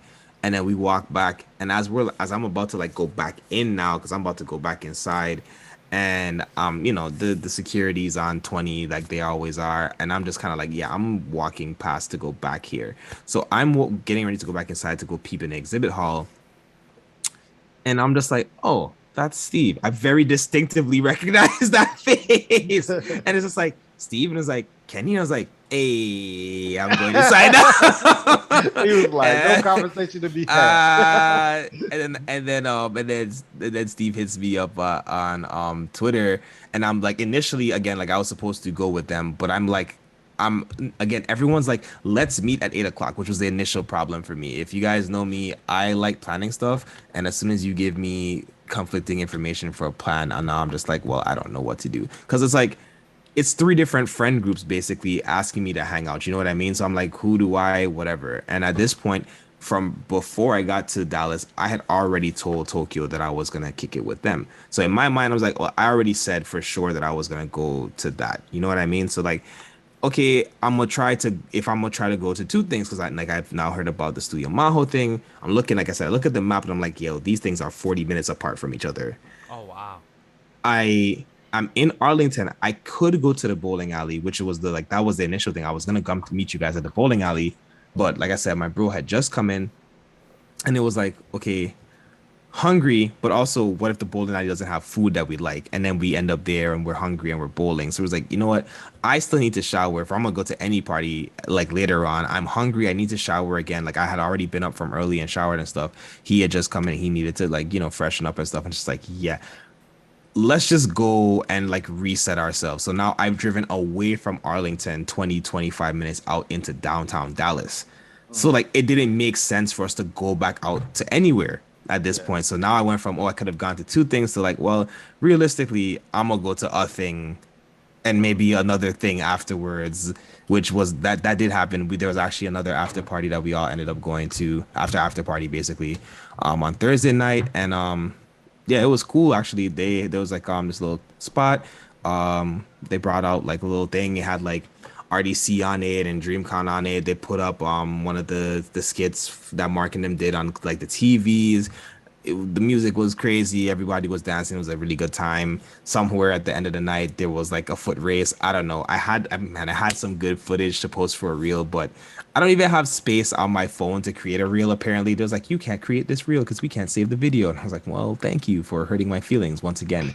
But yeah, so that's more or less what happened there. But like I said, Thursday was cool. It was definitely like I I was exhausted, but I think even in my exhaustion, the genuine excitement that I had to see Steve was like it was a lot. It was just like I didn't have more to do anything than be like, ah, Steve. And then like I'm going Going in. it was just like I'm going inside now. Th- Oh man. So like Thursday was like so much fun, and I was like, the con ain't even started yet, and we just like had so much fun just interacting with each other and just all linking up. So then Friday comes. I don't know if you're ready for No, that Friday. was perfect transition. I appreciate you. So Friday comes, and I wake up and I get Skylar ready, and we immediately go find LSF. We pick him up. We pick up Rob J, and LSF and Rob are like, dang man. So they were like, we're ready to get there, and we get there, and we were about to go like find parking, but you know me, I just so happened to have a handicap sticker. So boom, I park directly in the front, like right in front of the building. LSF was like, "This is clutch." So then he gets the box or whatever, and he get ready to set up his table. And we see that line, and LSF was like, "No, I'm a vendor." So we go straight through. So we cut like a bunch of people, but we were vendors kind of. And so Fuck them. Fuck them, bro. I ain't lining up for shit. Listen, bro, I promise you, I've learned one thing about Dreamcon. You pull up there with a British accent, everything you say goes. They think you official. I'm telling you. That's I a pulled up. fact. I was the bro. I pulled no, up, bro. They're like, show your vaccination cards. I was like, I don't have one. I just got an NHS app. They were like, cool. Say less. yeah, Say no, less. no. The funniest thing was his fucking. He forgot his ID, and he had like his work ID. And he was like, "Oh man, this is not my actual ID." I was like, "Bro, nobody's gonna know." Like, I was like, "Nobody has seen a British ID card, so we're gonna see your work ID and assume that that's your British ID." He's like, "That's not gonna work. I'm gonna tell him." And I was like, "Don't tell on yourself." And he was all, so he What was a like, what a Brit thing to do. Look at you trying to "Yeah, be honest. I'm gonna go tell them. I'm gonna tell them. They're not gonna let me in." I was like, "Fuck no." Just go in there and just show your ID. And he showed his little work ID, and we got right in. He's like, I can't believe that fucking works. And I was all like, why wouldn't it work? Nobody in America has seen a British ID. We don't know, bro. But we get in, we set up the table, and as soon as we set up the table, like we start seeing everybody from Twitter. Like everybody from Twitter is there. They're pulling up, they're going to his table and stuff like that. And that's when like chaos really started for us because like really it was just like his table was like popping. Like That's he was, dope. yeah. LSF, you want to talk about your vendor experience? Yeah, Because like how did you feel? Cause at first you was very nervous. You told us. So like, how did you feel now after experiencing that your first type of vendor? Obviously seeing everyone come over and like say hello was like a good confidence boost. You know what I'm saying? Everyone just kind of looked after me, which I can't thank everyone enough. Like that was amazing in itself. But then after that, I decided, look, bro, if you're gonna walk past my table and not speak to me, as in mutual or non-mutual, that's not gonna run. So I had my business cards. I literally anyone I walked past, I was like, you into anime and manga? And then they were like, yeah, I'm into anime manga. I'll speak to them a little bit about Shade of Red, just tell them what it is, tell them that they can read it for free or they can help support today. Because I had some physical copies. And then they would ask for the description. I'd show them the blurb of the book. And then, yeah, that was it, bro. Like, that was it. Like, it was just good to, like, just meet some people, who were just interested in the series. So, yeah, for me, it was good, man. Managed to sell out every time I bought copies. So that was great. So Man, you sold out on Friday and Saturday? Yeah. Mhm. I didn't go on Sunday. I was in a different realm on Sunday. I didn't go. Yeah, we'll get back to that. Man, we'll get back to that. But yeah, I think Friday was pretty straightforward as far as everyone is concerned because it's like I don't know about everyone else. I know I definitely obviously I went out and partied a little bit, but I was waiting for my teammate and different stuff. So I got to DreamCon a little late. And I say a little late, like I wasn't there at 10 o'clock or 9 o'clock or anything like I would have liked to be. But we still had a good time. Like I think we got there. One of the first people we bumped into actually was Steve and Skylar, because we was just walking our way over to LAN Party's table or walking away from them to start doing stuff. We Conquer Movement, I don't like, we did not cover content the way we thought we was gonna cover content on Friday. Like we walked around, we checked on the homies and make sure everyone that we knew that had boots and stuff. We tried to walk by some of them and make sure everybody was good. I think we walked to the back. I think we was having a conversation with like AJ and Anaris, the voice actors in the back. And I think that's when we bumped into Steve and he was like, yeah, did you see LSF's tape? And I was like, nah, I don't even know where he is, honestly. And then we went over there and we chopped it up with LSF. At this point, he's got like 3 books on the table. this is like midday, y'all. This is like That's maybe great. It couldn't have even been happy to 1 hear that. o'clock yet. It couldn't have even been 1 o'clock yet. He had like 2 or 3 books left on the table. Yeah. So That's very beautiful to hear. dope. Like him being sold out of books. Like a lot of people do not get to finish or sell out their books in a day or the weekend of cons, but for him to sell within the day, no matter if you brought only 50 or 100 of LSF, but you still to say you got sold out of what you brought, that's still a huge thing to say. So I'm very proud of you, man. Facts, big Bro, facts. he was like, will you watch my table for me for a second? And I could still see LSF walking away. And this dude was like, can I have a book? And I was all like, yeah, they $7. And he was like, what's your cash out? And I was like, fuck, he didn't tell me a cash out. Like, I guess he thought he was going to be back quick enough to like sell his own books. And I was like, all right, well, send it to my cash app and I'll just send it to him. So like I sold a book like really literally while he was still in the background walking away. That's Wow. crazy. That's dope. Yeah. Oh, Man. thank you guys, man. Thank you guys. Not the Bye. explosive background. This man walked away with the Power Ranger explosions behind him. He was just He's like, I had- yeah. He's like, yeah, sell my shit while I walk away. this man Bro, says. he was like, This I'm man going says, to- I trust you, Steve. And he He was going- flips he away was- dramatically. he went to the vending, the concession stand to get a fucking Dr. Pepper. Nice. You brought the joke back. Like, He's walking over there. Bro, I'm telling you, man, I will marry This man Texas said- Dr. Pepper. This man I'll said marry it. I had a good day's work. You know what I need? Dr. Pepper, bro. A You Dr. could- Pepper. Bro, literally, bro. yo, People called Hyo and Kiyomi a madman. I know what he's on now, bro. I get it. I if get it. if LSF Yeah. by next year, 2 years from now, is not sponsored by Dr. Pepper, I will. It's just wow. It just makes sense. Like I thought I love Dr. Pepper, man. LSF love. Like Bro, he literally That's has. crazy. That's crazy. American Dr. Yo. And he was like, it tastes different everywhere you get it. In the bottle, it's different. You're not wrong.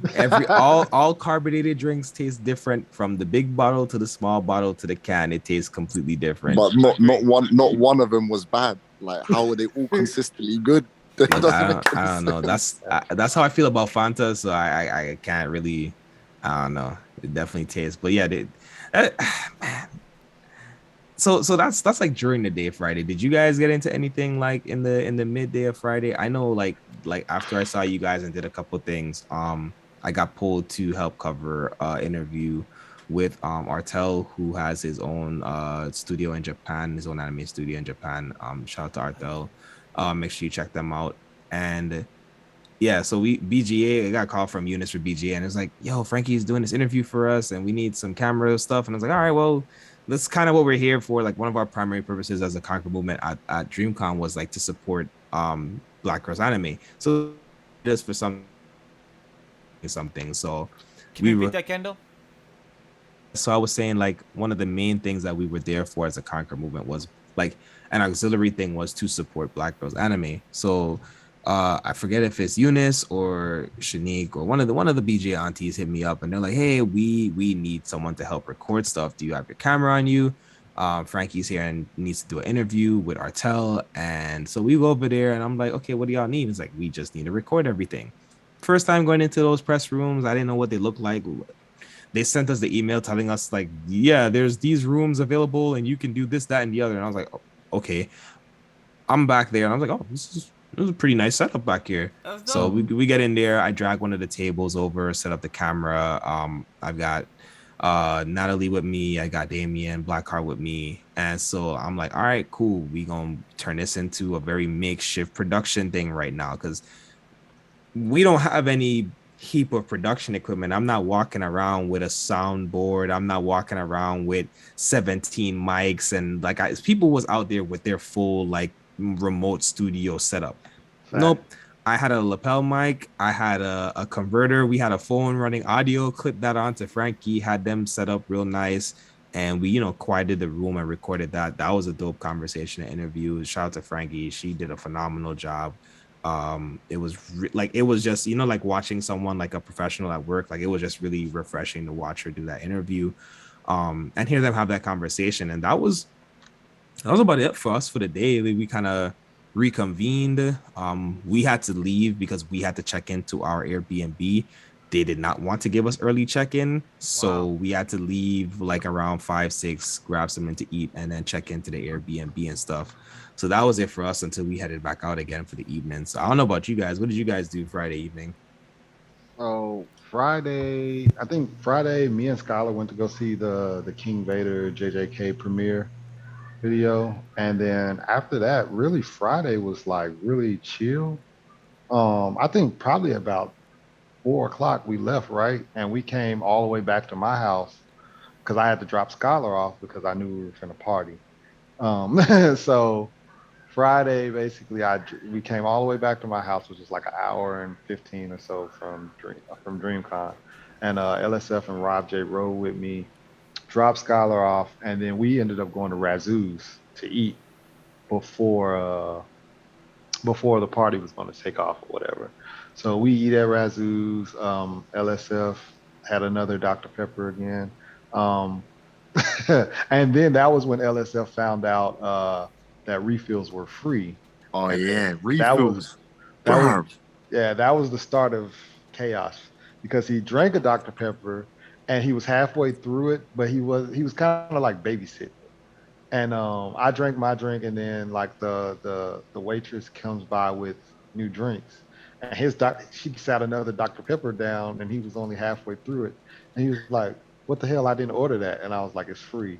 And he was like, "You guys got free refills?" And I was like, "Yeah." He's like, "So you can just drink cups of sugar all day and have a free refill?" And I was like, "Yeah."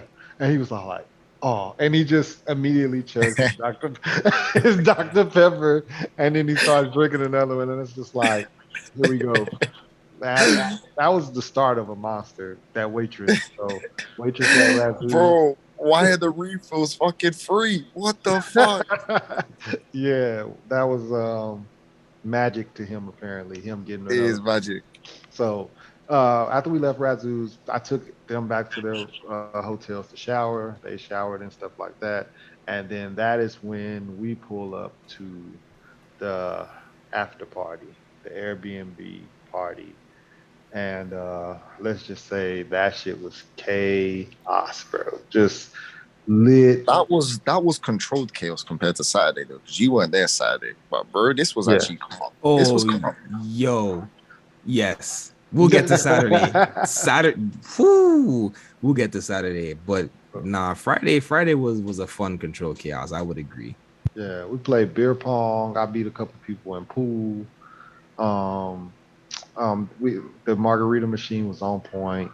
Fucking Rob J chugged freaking 2 fucking Four Locos before like the party really started. So Rob J was definitely asking to be drunk as shit. And then we just we drank, played beer pong and everything like that. Then I was the DD. I had to get LSF. Thanks to Kenny, because if it wasn't for Kenny, I don't think I would have ever left that party, because it would be like, hey, we're about to go. LSF and Rob would be standing there, and then Sundari would walk away. So then I would go get Sundari. I'd come back, and now it's just Sundari and LSF. Rob J's walked away. So I kept going back and finding everybody. We tried to leave.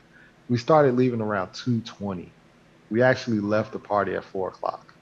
That's how long it took me to like assemble everybody back to the front door, because they were drunk and they were all over.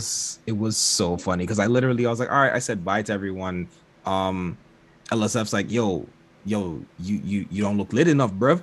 I was like, hey, I got this. I was like, yeah, I don't want to drink nothing, blah, blah, blah. You know, I'm chilling. I was like, nah, da, da, da. Here, grab a beer with me. I was like, bro, I don't beer. I'm from the Caribbean. I don't drink beer. Don't disrespect me like that. He's like, nah, bro, I got the rum upstairs. And I was like, fuck it, here we go. Go Bro, upstairs. that's when these lot, even to get that rum was a flipping mission. These lot left me in any area in Texas to go to a liquor store. Like they left me. I was just walking around aimlessly looking for this liquor store. Fuck Bro, no. I forgot about us going to the liquor store. Bro. No, we go to the liquor store and there's a live band outside because I live like close to a downtown area of my little country town.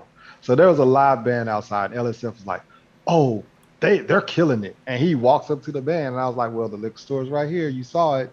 He saw the liquor store. So we went into the liquor store. And then, like, we're in the liquor store. All of a sudden, we hear LSF. You guys fucking left me. I was lost. I was like, bro, it was 2 buildings down. And he, like, threw a whole fit. You guys left me. I can't believe you guys left me in America by myself. I didn't know where to go. I was lost. I was like, bro, you being dramatic as fuck. But he was. That becomes a running gag, by the way, leaving me in fucking America. By myself, bro. Like just by myself. That becomes a running gag. But yeah. It did because me and Sam, we kept telling him he was gonna make it to the airport. And LSF kept saying, nah, I'm gonna miss my flight. Yeah, I'm gonna get me stuck in America in New York. I got places to be right there in Dallas, Texas. I'm like, yo, you're gonna make it. You're gonna make it. We told you you're gonna make it. You got it. He's like, nah, man, I missed it. Yeah, I'm gonna get me stuck. I'm like, LSF, believe in us. Believe in hard the cards. They're like, okay, I trust ya. Yeah, it was funny though. He freaked out. That shit was funny as shit because like when he came into the liquor store, the only people that was in there was me, Rob, Jay, and Bo, and we were quiet. So he come in super loud, freaking out and shit. Everybody was like, "What the fuck happened?" I'm thinking that we gotta beat somebody up or something. He's like, "You guys left me," and I was like, "Oh my god." that poor elderly couple that like had that owned the liquor store. Like, who the fuck is this loud British guy just coming in here, acting like he owned the shit? Like, Yeah, it's an elderly couple that owns the liquor store. But anyway, yeah, fast forward back to you guys drinking rum on the steps. LOL. So yeah. Say LOL. So yeah, so I've got the rum now. I walk. Matter of fact, I walk in right, and the first thing that happens is, hey, what's up? You know, hey everybody, trying to introduce my friends and the rest of my team to people. It's like, oh yeah, this is my friend, this is Dame, this is Nally. Bump into Steve. Hey, what's up? Yeah. Oh, you ain't got no drink in your hand. Steve hands me a whole bottle of Patron. Now it's not full, y'all, but it's the point of the fact that I walked in and suddenly a bottle of Patron is in my hand. I was like, okay. Yep. Walking. So it's like, all right, now we're walking around trying to think. There's no cups. Yeah. Hey, where's the cup? No cup. I spent about 15 minutes walking to like this access of like 3 or 4 points looking for a cup till I get to a point where I'm just like, I'm gonna find some other cup some way. I grab a cup. I pour the Patron in. I grab a ginger ale to drink. I didn't use the ginger ale because I turn around and as I'm walking, I am informed that there's this lovely machine that has both slushy and alcohol mixed together. And I was like, hey, yo. that daiquiri machine. I was like, if you know me, I'm a sucker for a nice little frozen drink. So I'm just like, oh, frozen drinks. All right, I'm in. So I'm going and I pull up the frozen drink and I taste it. And I was like, it's kind of weak. Dumps the rest of the Patron. Dumps the rest of the Patron into my drink. Drunk with a Dumps the clear rest water. of the Patron into that drink. And it was delicious. So now I'm just like chilling now. Like some time has passed because, like I said, we came to the party a little late because we actually went to the LAN party after party. They hosted the main after party for Dreamcon on Friday night. So I went there, again with my camera trying to get pictures and different stuff like that. And yeah, I'm sure people heard the different rumors about like how things went crazy, but like it really didn't go crazy. There was just a single point in the night where the person I was counting had miscounted, and at least to all of our personal perspectives, they seemed to have miscounted because the place was not even a third filled, and they were talking about the space that has a capacity of 1,200 people was filled. I've got footage, guys. I've got footage of the event space. It was not at 1,200 people. I promise you, it was not. So besides that happening, and eventually, you know, some of the more big names are pulling up to the party. Mark and them are pulling up to the party. RDC's pulling up to the party. Beta's pulling up to the party. And different people are coming in trying to figure out their way out through stuff. At this point, I already got my footage. I'm here to shoot footage, right? Like I'm here also to, you know, support, you know, shout out to Lampard, should support my fam. But I'm just like, I've taken photos and videos, and I'm not like super pressed to be here to like make sure I grab a picture of like every single like big name that comes through. So really, I don't care. You know what I mean? Like I'm not there to like be there for the whole event. I'm not really there. Like I'm there to have a good time, but like I didn't come with a party mindset. Like I came to Dreamcon, and if LAN Party wasn't hosting that party, I would have not gone to either of the two big parties. I don't go to the main party for Saturday night either. But anyway, so I'm pulling up to this party again. So now it's like I go from one party to the next. We don't get to that. We don't get to the house until like maybe 2:00. So shortly after that, like I said, I floated around. I finally have a drink, and it's like I bump into Steve maybe like 2:30, 3:00, and he's like, "All right, yeah, I think it's about time for us to go." All right, cool. LSF takes me upstairs, get some rum. I've got LSF. I leave in the so I don't know how to properly explain this. Just think of your standard hallway, right? The stairs are near the entrance.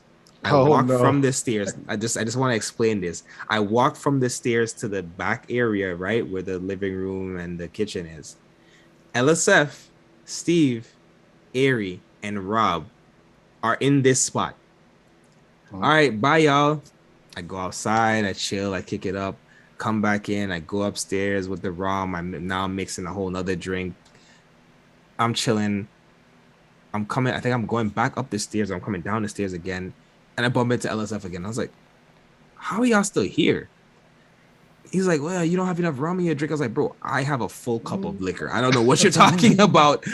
I can't do anything more than what I'm currently doing. To appease LSF, I go and I throw some more liquor and some more ginger ale, and I kind of top off whatever. Do you know how drunk I am? Do you know how drunk I don't even remember this, bro. I bet you don't, bro. I bet you don't, bro. So I'm playing pool. I'm losing because one, I haven't played pool in forever, and two, the table is lopsided. I don't care either which way. I just really wanted to hit the pool ball, if I'm being quite honest. So I'm coming back downstairs now. So Steve has made his way to the stairs now, near the door for the entrance. Why are you guys still here? He's like, bruh, I'm trying to leave. I'm like, you know what? I was like, I got you. So I go, I go and I'm like, who? So I was like, who all do you need? I go, I grab LSF. He goes back upstairs. I'm like, all right, I know where LSF is. I'm gonna leave him for a second.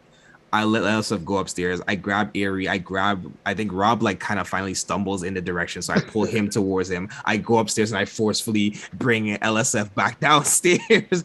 And it's like now 4:00. He's been trying to leave since 2:30, guys. No, since like 2:30. He's been trying to leave since like 2:30. I gotta drive an hour and a half back. On top of dropping them to their respective destinations. So I'm like been trying to leave. So now the one that really killed it at the end, after you gathered everybody, you know, it was still one more time where I had to gather them. Yeah, because I came back and you guys were downstairs again, and I was like, why are you here? We were ready, and LSF decided to just go to my car. And so I'm thinking like LSF went back upstairs. So I was like, bro, did he go back upstairs? And you were like, no, he's not up there. And I was like, no, I remember GB was like, oh, let's have a conversation outside. So I was like, cool, I just went with I just followed wherever GB went. And for some reason, I just ended up at your car. Y'all was standing at my car, and I was like, bro, we've been looking for you. And y'all were just standing at my fucking, I was like, smoking a cigarette, I'm guessing. Yeah, and I was like, all right, whatever. And I just opened the car door. We get in the car. Everybody gets in the car, whatever. Then GB and Ari decide to have like a whole powwow. And I was like, all right, bro, I love y'all, but we got to go, bro. I was like, it's 4:00. By the time I get everybody home, it'll be 4:30. It'll be damn near 6 by the time I get home. Yeah. So I ended up dropping everybody off at their spots, and finally I left. I don't know how the party ended for you, but that's how the party ended for me. And then I turned around and woke up at 9 a.m. because I had to get Skylar ready because we cosplayed for Saturday. Yeah. Which, by the way, awesome cosplay. It was so cute. Thank you. We did the Core Zone and Law cosplay. and it was pretty good. It was hot as fuck. I don't know.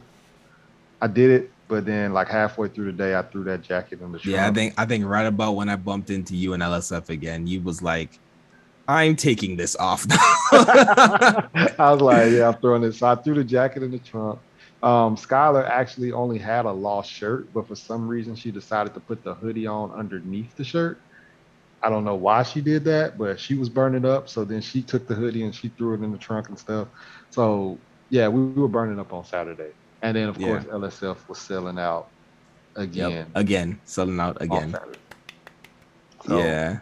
most of Saturday was pretty cool. And then of course the best part of Saturday, well, the hypeness of Saturday starts when we get to the anime after dark. That was when it all Yeah. started to go crazy. Yeah. That Cause was definitely that was I feel like for especially for everyone that's like cool and hangs out on Twitter Spaces, Mhm. that's the thing that every one of us was waiting for. Yeah. You know, if you're like again if you hang out with us on Twitter, you know that there's a lot of people who use Twitter Spaces to facilitate their podcast.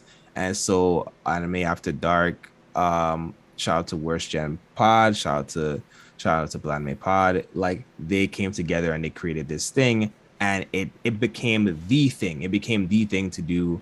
On Thursday nights, you popped in there, and you just had a good time. They had their setup, they had their format, they run a smooth show. Shout out to all of them. Shout out to Sensei Glove. Shout out to Panda, GB, Mike, Tate.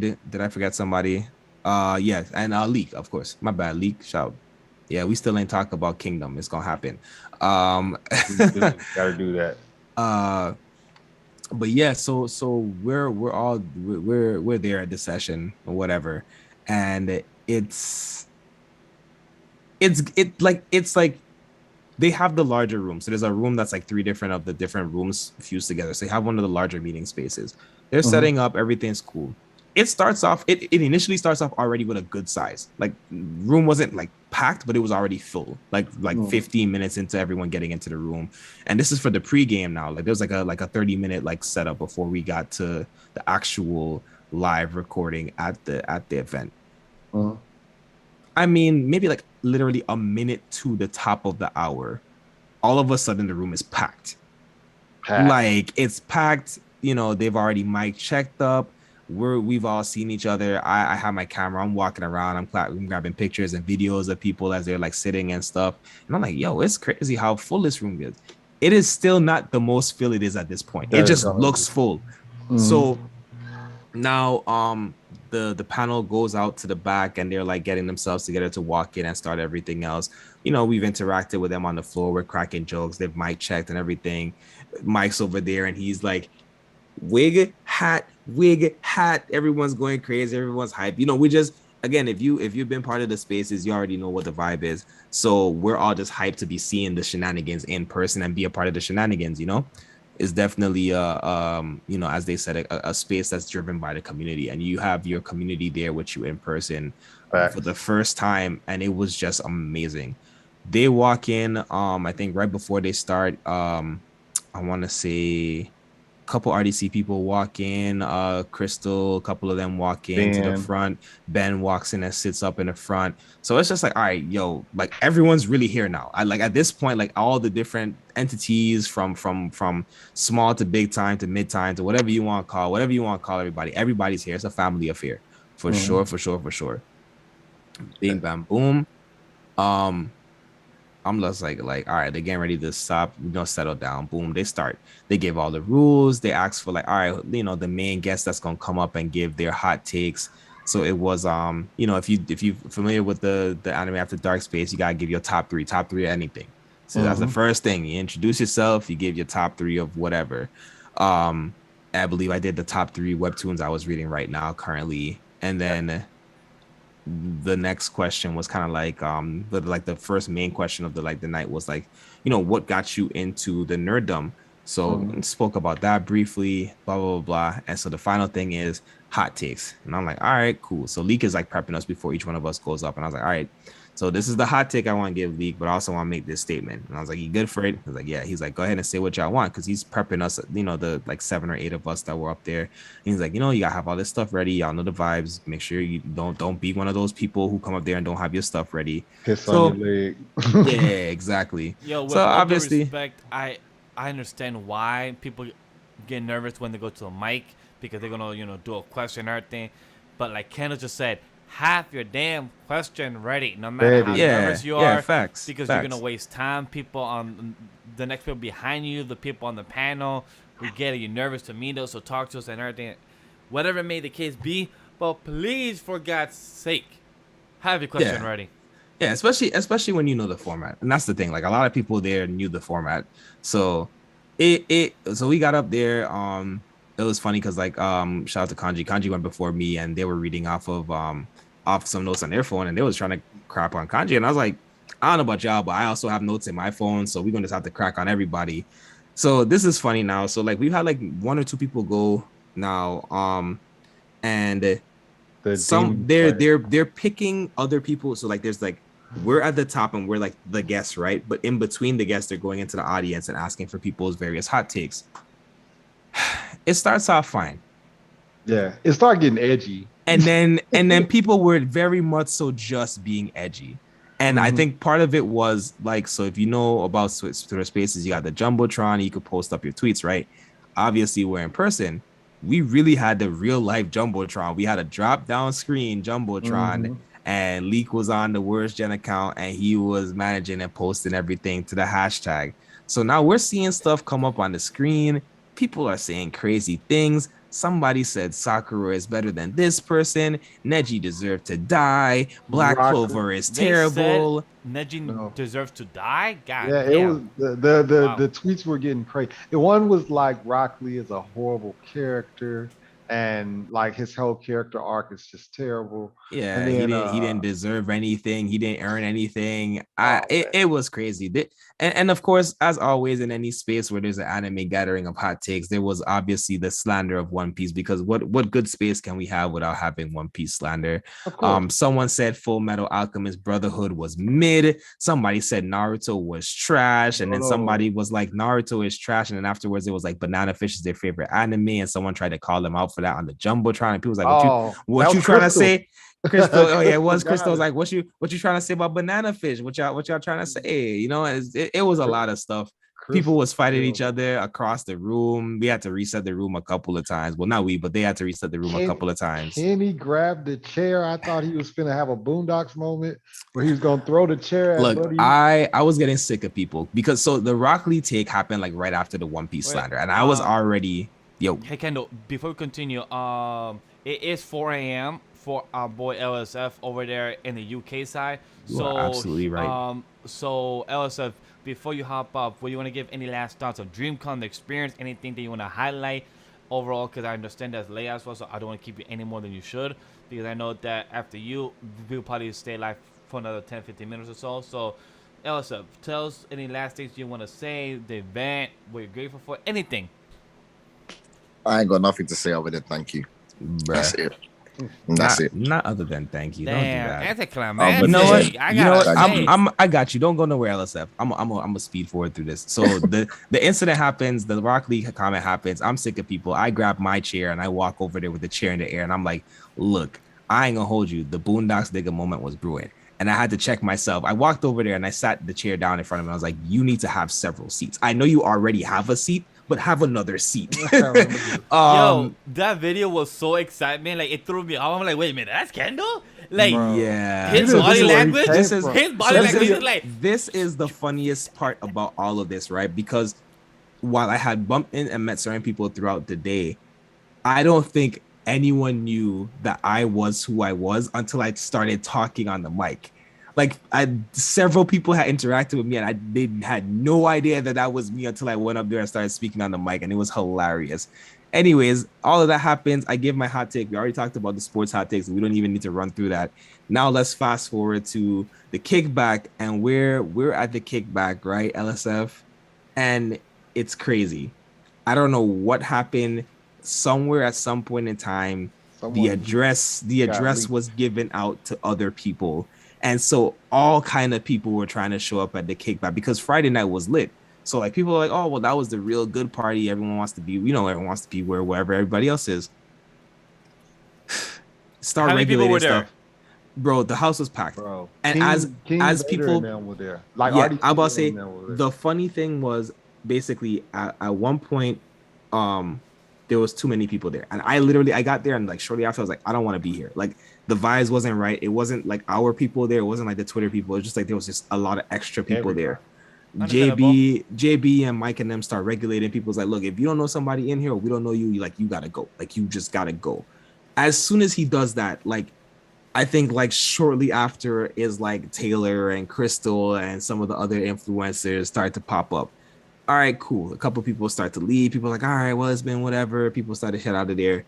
Boom. Another wave of people come out. Even more people are coming in. The other after party is wrapping up. King Vader shows up. Oh shit, that's dope. Zeno shows up, and it's just like, what is going on here? It's like 5:30 in the morning. Oh my gosh, it was so much. But LSF was there. Like I said, LSF can attest to it. It ended up being a lot. I think a lot of people kind of ended up just kind of going about their own way. And bro, I started to become a bouncer with the owner of the house, bro. Like, everyone, all the real ones was at the door at some point and running ops, bro. We was like, yeah, nah, you gotta keep this door closed, bro. You gotta leave. The in and you out, bro. But yeah, bro, Saturday we don't talk about Saturday, bro. It just happened. That's all you get for Saturday. If you wasn't there, I get it. Like, you got to be there. I would say this. I know Kendall hasn't gone to what he has learned and what was said, advice and everything. But I would say this, that seeing everyone meet in person, that like I would love to meet Panda. I would love to meet GB, or Mike and all these people that we have known in the community for the past 2 years within the pandemic. Time has fly. You talk to them, you get to know them, and I have met Zeno. I have pictures with him. But to actually interact with her, not just as a fan, but also as a friend, like just to meet with these people and chat. I've met RDC World. I have hung out with them for work wise, but just as friend wise, I haven't gotten the chance. I do text John here and there, but I don't have like a friend actual type of bond with them.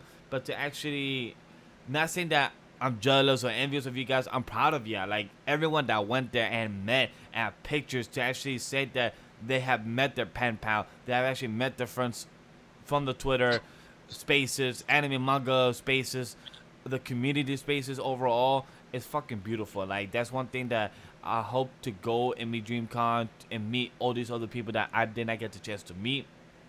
Same thing with Anime NYC. Hopefully people get to go there as well. It's a con, but with the anime and manga style. And it's like the nice end of the year con, and I told people like, hey, it's nice to just go there and meet everyone, and be part of it. So overall, I'm just proud of everyone had a great time.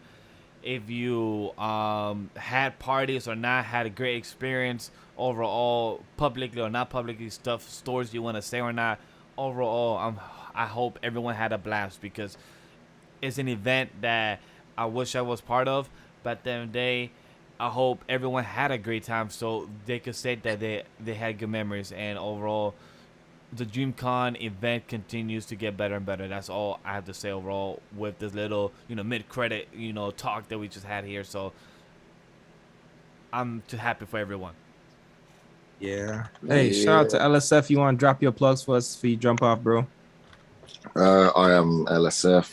You can follow me on Twitter, LSF_96 red _ wait.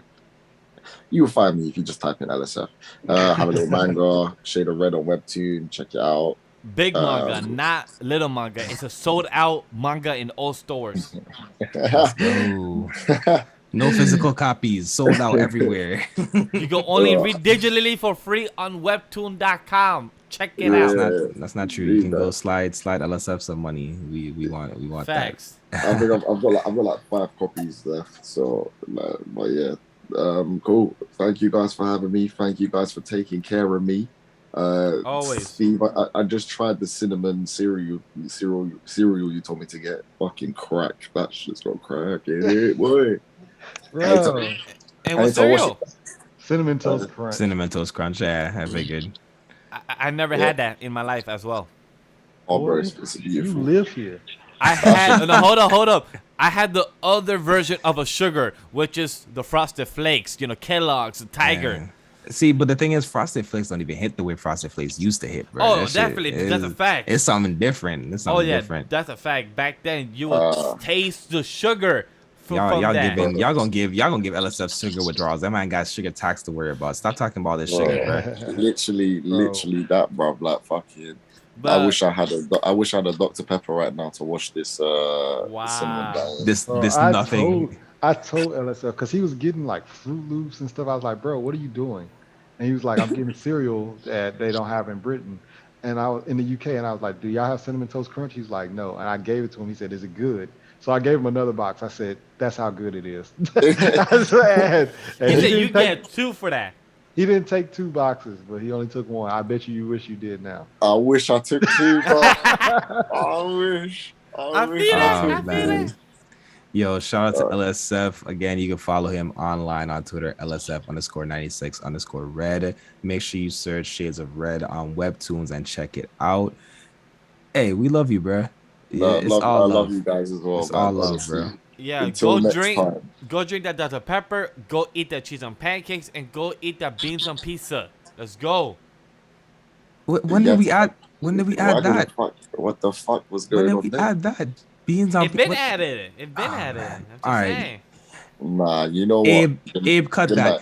LSF, peace, bro. Peace, Take peace, some rest, peace. bro. Take care, LSF. It was glad to have you. Thank you very much.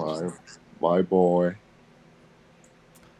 But Kendall, Oh man, let's Back to you. bring this. Oh, yeah, let's bring this thing home. I am bewildered. This man said beans on pizza. That sounds. I literally sounds shitty. Oh my gosh. Yo, so again, we don't have to kind of it's we have fun. We got into stuff, and this definitely lasted a little bit longer than I think we was thinking about having it. of course. But I think Sunday was pretty straightforward. Like LSF said, he didn't really do anything on Sunday. Sunday was kind of the slower day to kind of wind down and stuff. Big day for us for the Conquer movement, because we literally applied for Plus, got 1 interview in, and I don't know if maybe we turned in our application too late or whatever the case may be, but we literally got Crystal, and that was the only thing that we had lined up for our Sunday. So we got up Sunday, we went to Black Girls Anime had their brunch in partnership with Dreamcon. We went to that, left there, went to grab Crystal for her interview, and God is so good, y'all. Because I went from I have a interview, and I got like 7 interviews that day. I went from 1 single interview to like 7 to 8 interviews before 5 o'clock, because 5 o'clock was when the rooms were closed and everything. And so I get there, we're waiting for Crystal. We pulled Trish, who's one of the main coordinators for all that stuff behind the scenes. I'm like, all right, I got Trish in the hallway. She's trying to help me figure out what's going on. So I'm like, well, Trish, can I interview you real quick? So boom. So now before I get to Crystal, I've now interviewed with BJ, and I interviewed Bree and John at the same time at the brunch, because I was like, well, you're here, and I might as well get you, right, if you have time for it. Boom, that's cool. We do that. I get Trish in the hallway. We pick up just a random individual, just like, hey, they were sitting there at the brunch too, so we interviewed them. Cool. Crystal comes in, we're doing that. We shout out to Grant Sounds. We get Grant Sounds in the room at the same time, and I was like, my brain is like, interview both of them at the same time. And I was like, you know what? No, I want to have an interview and a conversation with just Crystal, and interview conversation with just Grant. So we get both of them, walk out the room. Nice. My bro points out that Zeno's in the room. Asked if we could catch him afterwards. We're like doing other things to like kill time till Zeno does. I shout out to Studio Maho, bump into Kels and Allende, and it's like, yo, they're about to go do the thing for the geek documentary with Young Deuces and them. Shout out to Dez. And I was like, yo, he's like, can you give me like 10-15 minutes? And I was like, hey, 10-15 minutes is enough time for me to squeeze in an interview. So I dragged them into an empty room, grab an interview with them, and then grab Zeno, a couple other. Yeah, I was like, couple other things happen, and I'm like, boom. Now like I said, I went from like 1 interview for the day to like I got all the interviews I was trying to get. Basically, I hit my goal for the weekend and then some all of a sudden. It's very proud to hear that. And for anybody that don't know, interviews are not easy. They're hard because Hmm. also it hurts the content creators because when you put so much work and proud of you doing an interview and then you don't get enough views or traction, like me and Sam have done great interviews. There's two or three that we're very proud of, but they have only like less than 1,000 views or something. Yes, we're a small channel, but overall, like people love to know about these voice actors, the content creators, but then when you just don't want to actually know the person behind as the content creator or the voice actor or the actor itself, and you just don't check it out, there's more to them. They're humans at the end of the day. They go through the same thing we go through. They're introvert, extrovert, their anxiety, stuff like that. They go through the same thing we go through, and those are human stuff that interviews are made for, to know of what their process and everything. So I really want anybody that does check out this podcast, go check out the Conquer Movement. Go check out the interview because I cannot wait to check them out. If I do edit them or not, I'ma check them out either way because I want to support. But also I want to check out the interview because I missed that weekend and I just want to check other people, all the different type of style of how you ask questions because it all is like a whole different type of ball game. Yeah, so I'm not gonna get too deep with like the rest of the interviews. I also interviewed Greg for Land Party, interviewed Tokyo Sama on the floor right before everything was wrapped up. And interviewed Todd Away. Shout out to Todd Away, the cosplayer Todd Away. So again, and these were just like these are the fun part about the interviews, right? Before I get to talking a little bit about Xeno and kind of wrapping up everyone's closing thoughts is um I follow a lot of these people for years now. Some of these people are like people I genuinely I either met them at Dreamcon before, I've met them at other places. I do try to kind of like, make the extra effort to kind of check out what they're doing and check how they're doing in general. Like I'm not friends with them like on a personal level to say like, oh, I have all their numbers or whatever. But like, sometimes you see people post about stuff and it's just like, yo, I really want to check and see how they're doing, or they people go live and different stuff. So these interviews were very personal for me specifically. So that was that. Now, of course, you guys know I've been trying to get into the voice acting thing. One of the things that kind of helped push me in a direction last year was a conversation I had with Zeno at DreamCon. Um, and so I got to interview Zeno. And I told Zeno, I was like, yo, man, I think I'm gonna be a little selfish with this interview. And so we sit back and we start having just one of the best, literally the best interview I've ever had. It was That's super dope. personal, super, super intricate. A lot of gems was dropped. Like I said, I can't wait to drop that interview and even to just pull clips from that interview because it's gonna be a lot.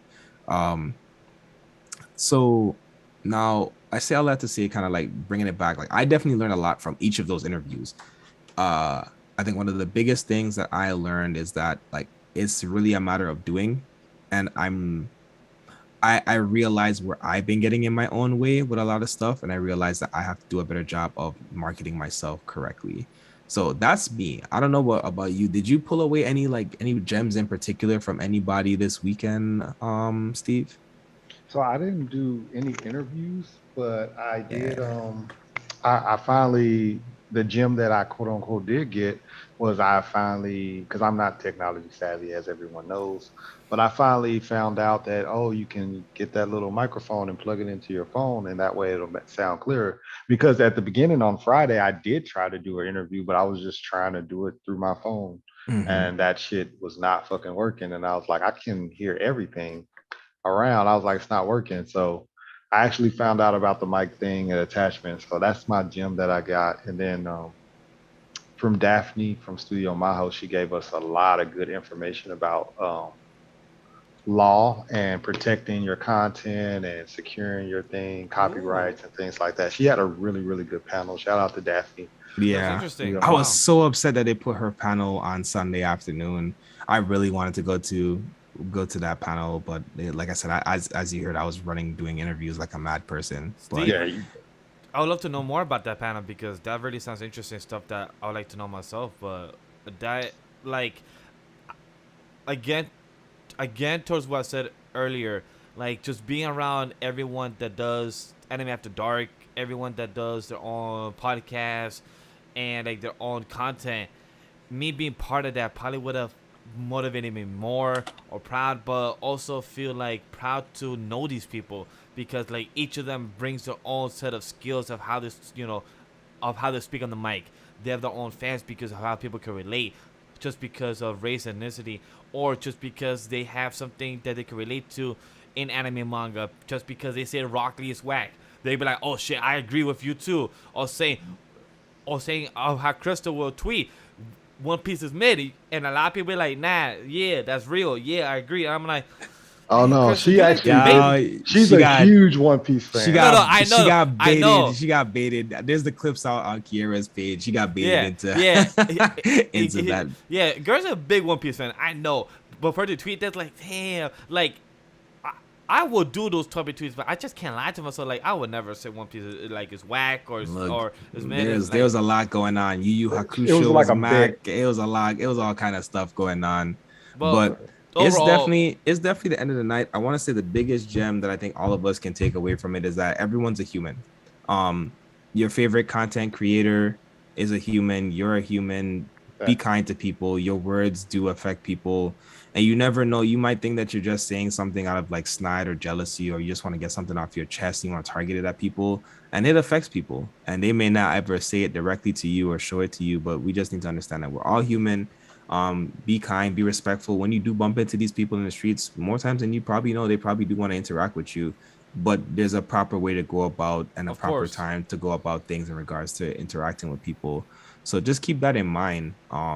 But yeah, you can take us out, Bash. Steve, do you have any last thoughts about DreamCon or anything that you felt that it was memorable? As what do you want to add before we head out? And the memorable thing was just meeting everybody. That was, to me, that was my personal best part of DreamCon. Was just meeting everybody. Um, we kind of talked about it and touched on it pre-show or whatever, but like at this point for me, I've been to every single DreamCon every year, Oh yeah, and you said that. I haven't missed one. So at this point, DreamCon has become a meeting spot for me to meet everybody from Annie Twitter and stuff like that, and just like kick it with people. I mean, I've met everyone from RDC World, had conversations with them. They're cool, and all the other people. Whenever there's a new person, content creator that I haven't met, I'll try to go seek them out. But for the most part, like DreamCon is like a reunion for me, if you will. Like, you know what I'm saying? Like, even if it's our first time seeing each other and meeting each other, it just feels like, yo, this is a huge, big family reunion. And I really, really love going to this. And I wish we would do it for more. Because I know for DreamCon, it's like the big one that everybody goes to. But I wish we did it for other cons as well. Because I would love to like just hang out and kick it with everybody again and stuff like that. So Go ahead and pull up to Anime Weekend Atlanta, Steve. That's gonna be DreamCon Part 2. At this point, is what it's seeming like. that's what it's looking like. When is that? That is going to October be 13th. October 31st or 30th, the weekend of the Halloween weekend. I'll Is that see. Halloween? I'll see what's up then. I'll try to I go. could be wrong. It's either the week before that or it's that weekend, but I think it's usually like the Halloween weekend. We could talk But after the show because yeah, I'll see. But I'll say the same though. I'll say the same as Steve. I just wanted to see everybody. Yeah. I just want to see my friends. I wanted to meet people that I've been Kiki and Kaka and on Twitter with. I wanted to, like I genuinely have been uplifted, even like just before the show. Like I got down on myself about some stuff, and people have like sending memes, sending positive words of encouragement. So like I appreciate y'all so much. I appreciate you, Vash. I appreciate you, Steve. I appreciate everyone that's tuning in and watching this. And yeah, let's do some more of that. Let's we don't gotta wait for cons to schedule. Meet up with your friends and stuff. Like let's do some stuff, man. It's been a good year so far for meeting and socializing with people, and I really appreciate that. chat, same thing that Steve and Kendall said. I was not the con, but I've gone to cons, and I know the experience of what they're talking about. Just like we said in sports anime, that if you at least have felt that once with a con or with the bond with people that you met, like a pen pal.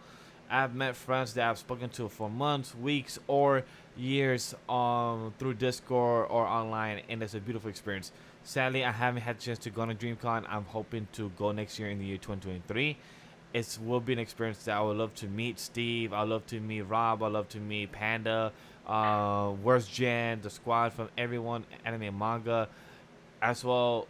Anybody that I haven't met yet, I love to meet my dad too. Dad needs to talk. I'd love to meet him too. He is the father of Ash. He is my father for those that don't know. So shout out to him too. I love to meet him. Just to make that joke in person. Be like, hey dad, why That's did you gonna leave be me to buy milk? so cringy when I you say, know, "Hey, but Dad," in it, but person. but it works though. And Kendall, you're mute. Said I hope we record that, but yeah. That's Yeah, it will be fun. But jokes aside, I love to meet everyone, and I hope everyone that watches us will love to meet us too. We are friendly people, but like Kendall said, just catch at the right time. You know, just know how to say hi to us, and don't be shy as well. We're human, and at the end of the Mhm. day, there's a perfect way to wrap it up. Cause if you're human too, we're all here doing the show. It's just press record, go live. If you think it's easy, at the end of the day, like Kendall said, we not everyone have our days. We sometimes get down, but sometimes we need our people to help us get back up. So if you watch our show and just lurk and watch us to just chill, go for the night, I appreciate you guys watching. Continue liking, subscribing.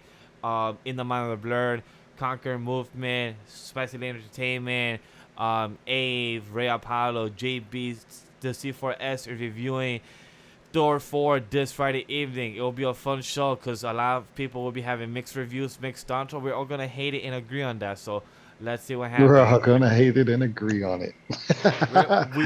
We about to see what's going on with that. But Mhm. overall, I appreciate everyone that's watching. Stay tuned for this Sunday show on Ronin and maybe a possibly new show. We will see what happens. We got plans, maybe. You know, we're all getting that fever, if you know that JJK manga, and maybe that leads you to something manga related. Maybe, who knows? On that, guys, we'll see you on the next one. Peace.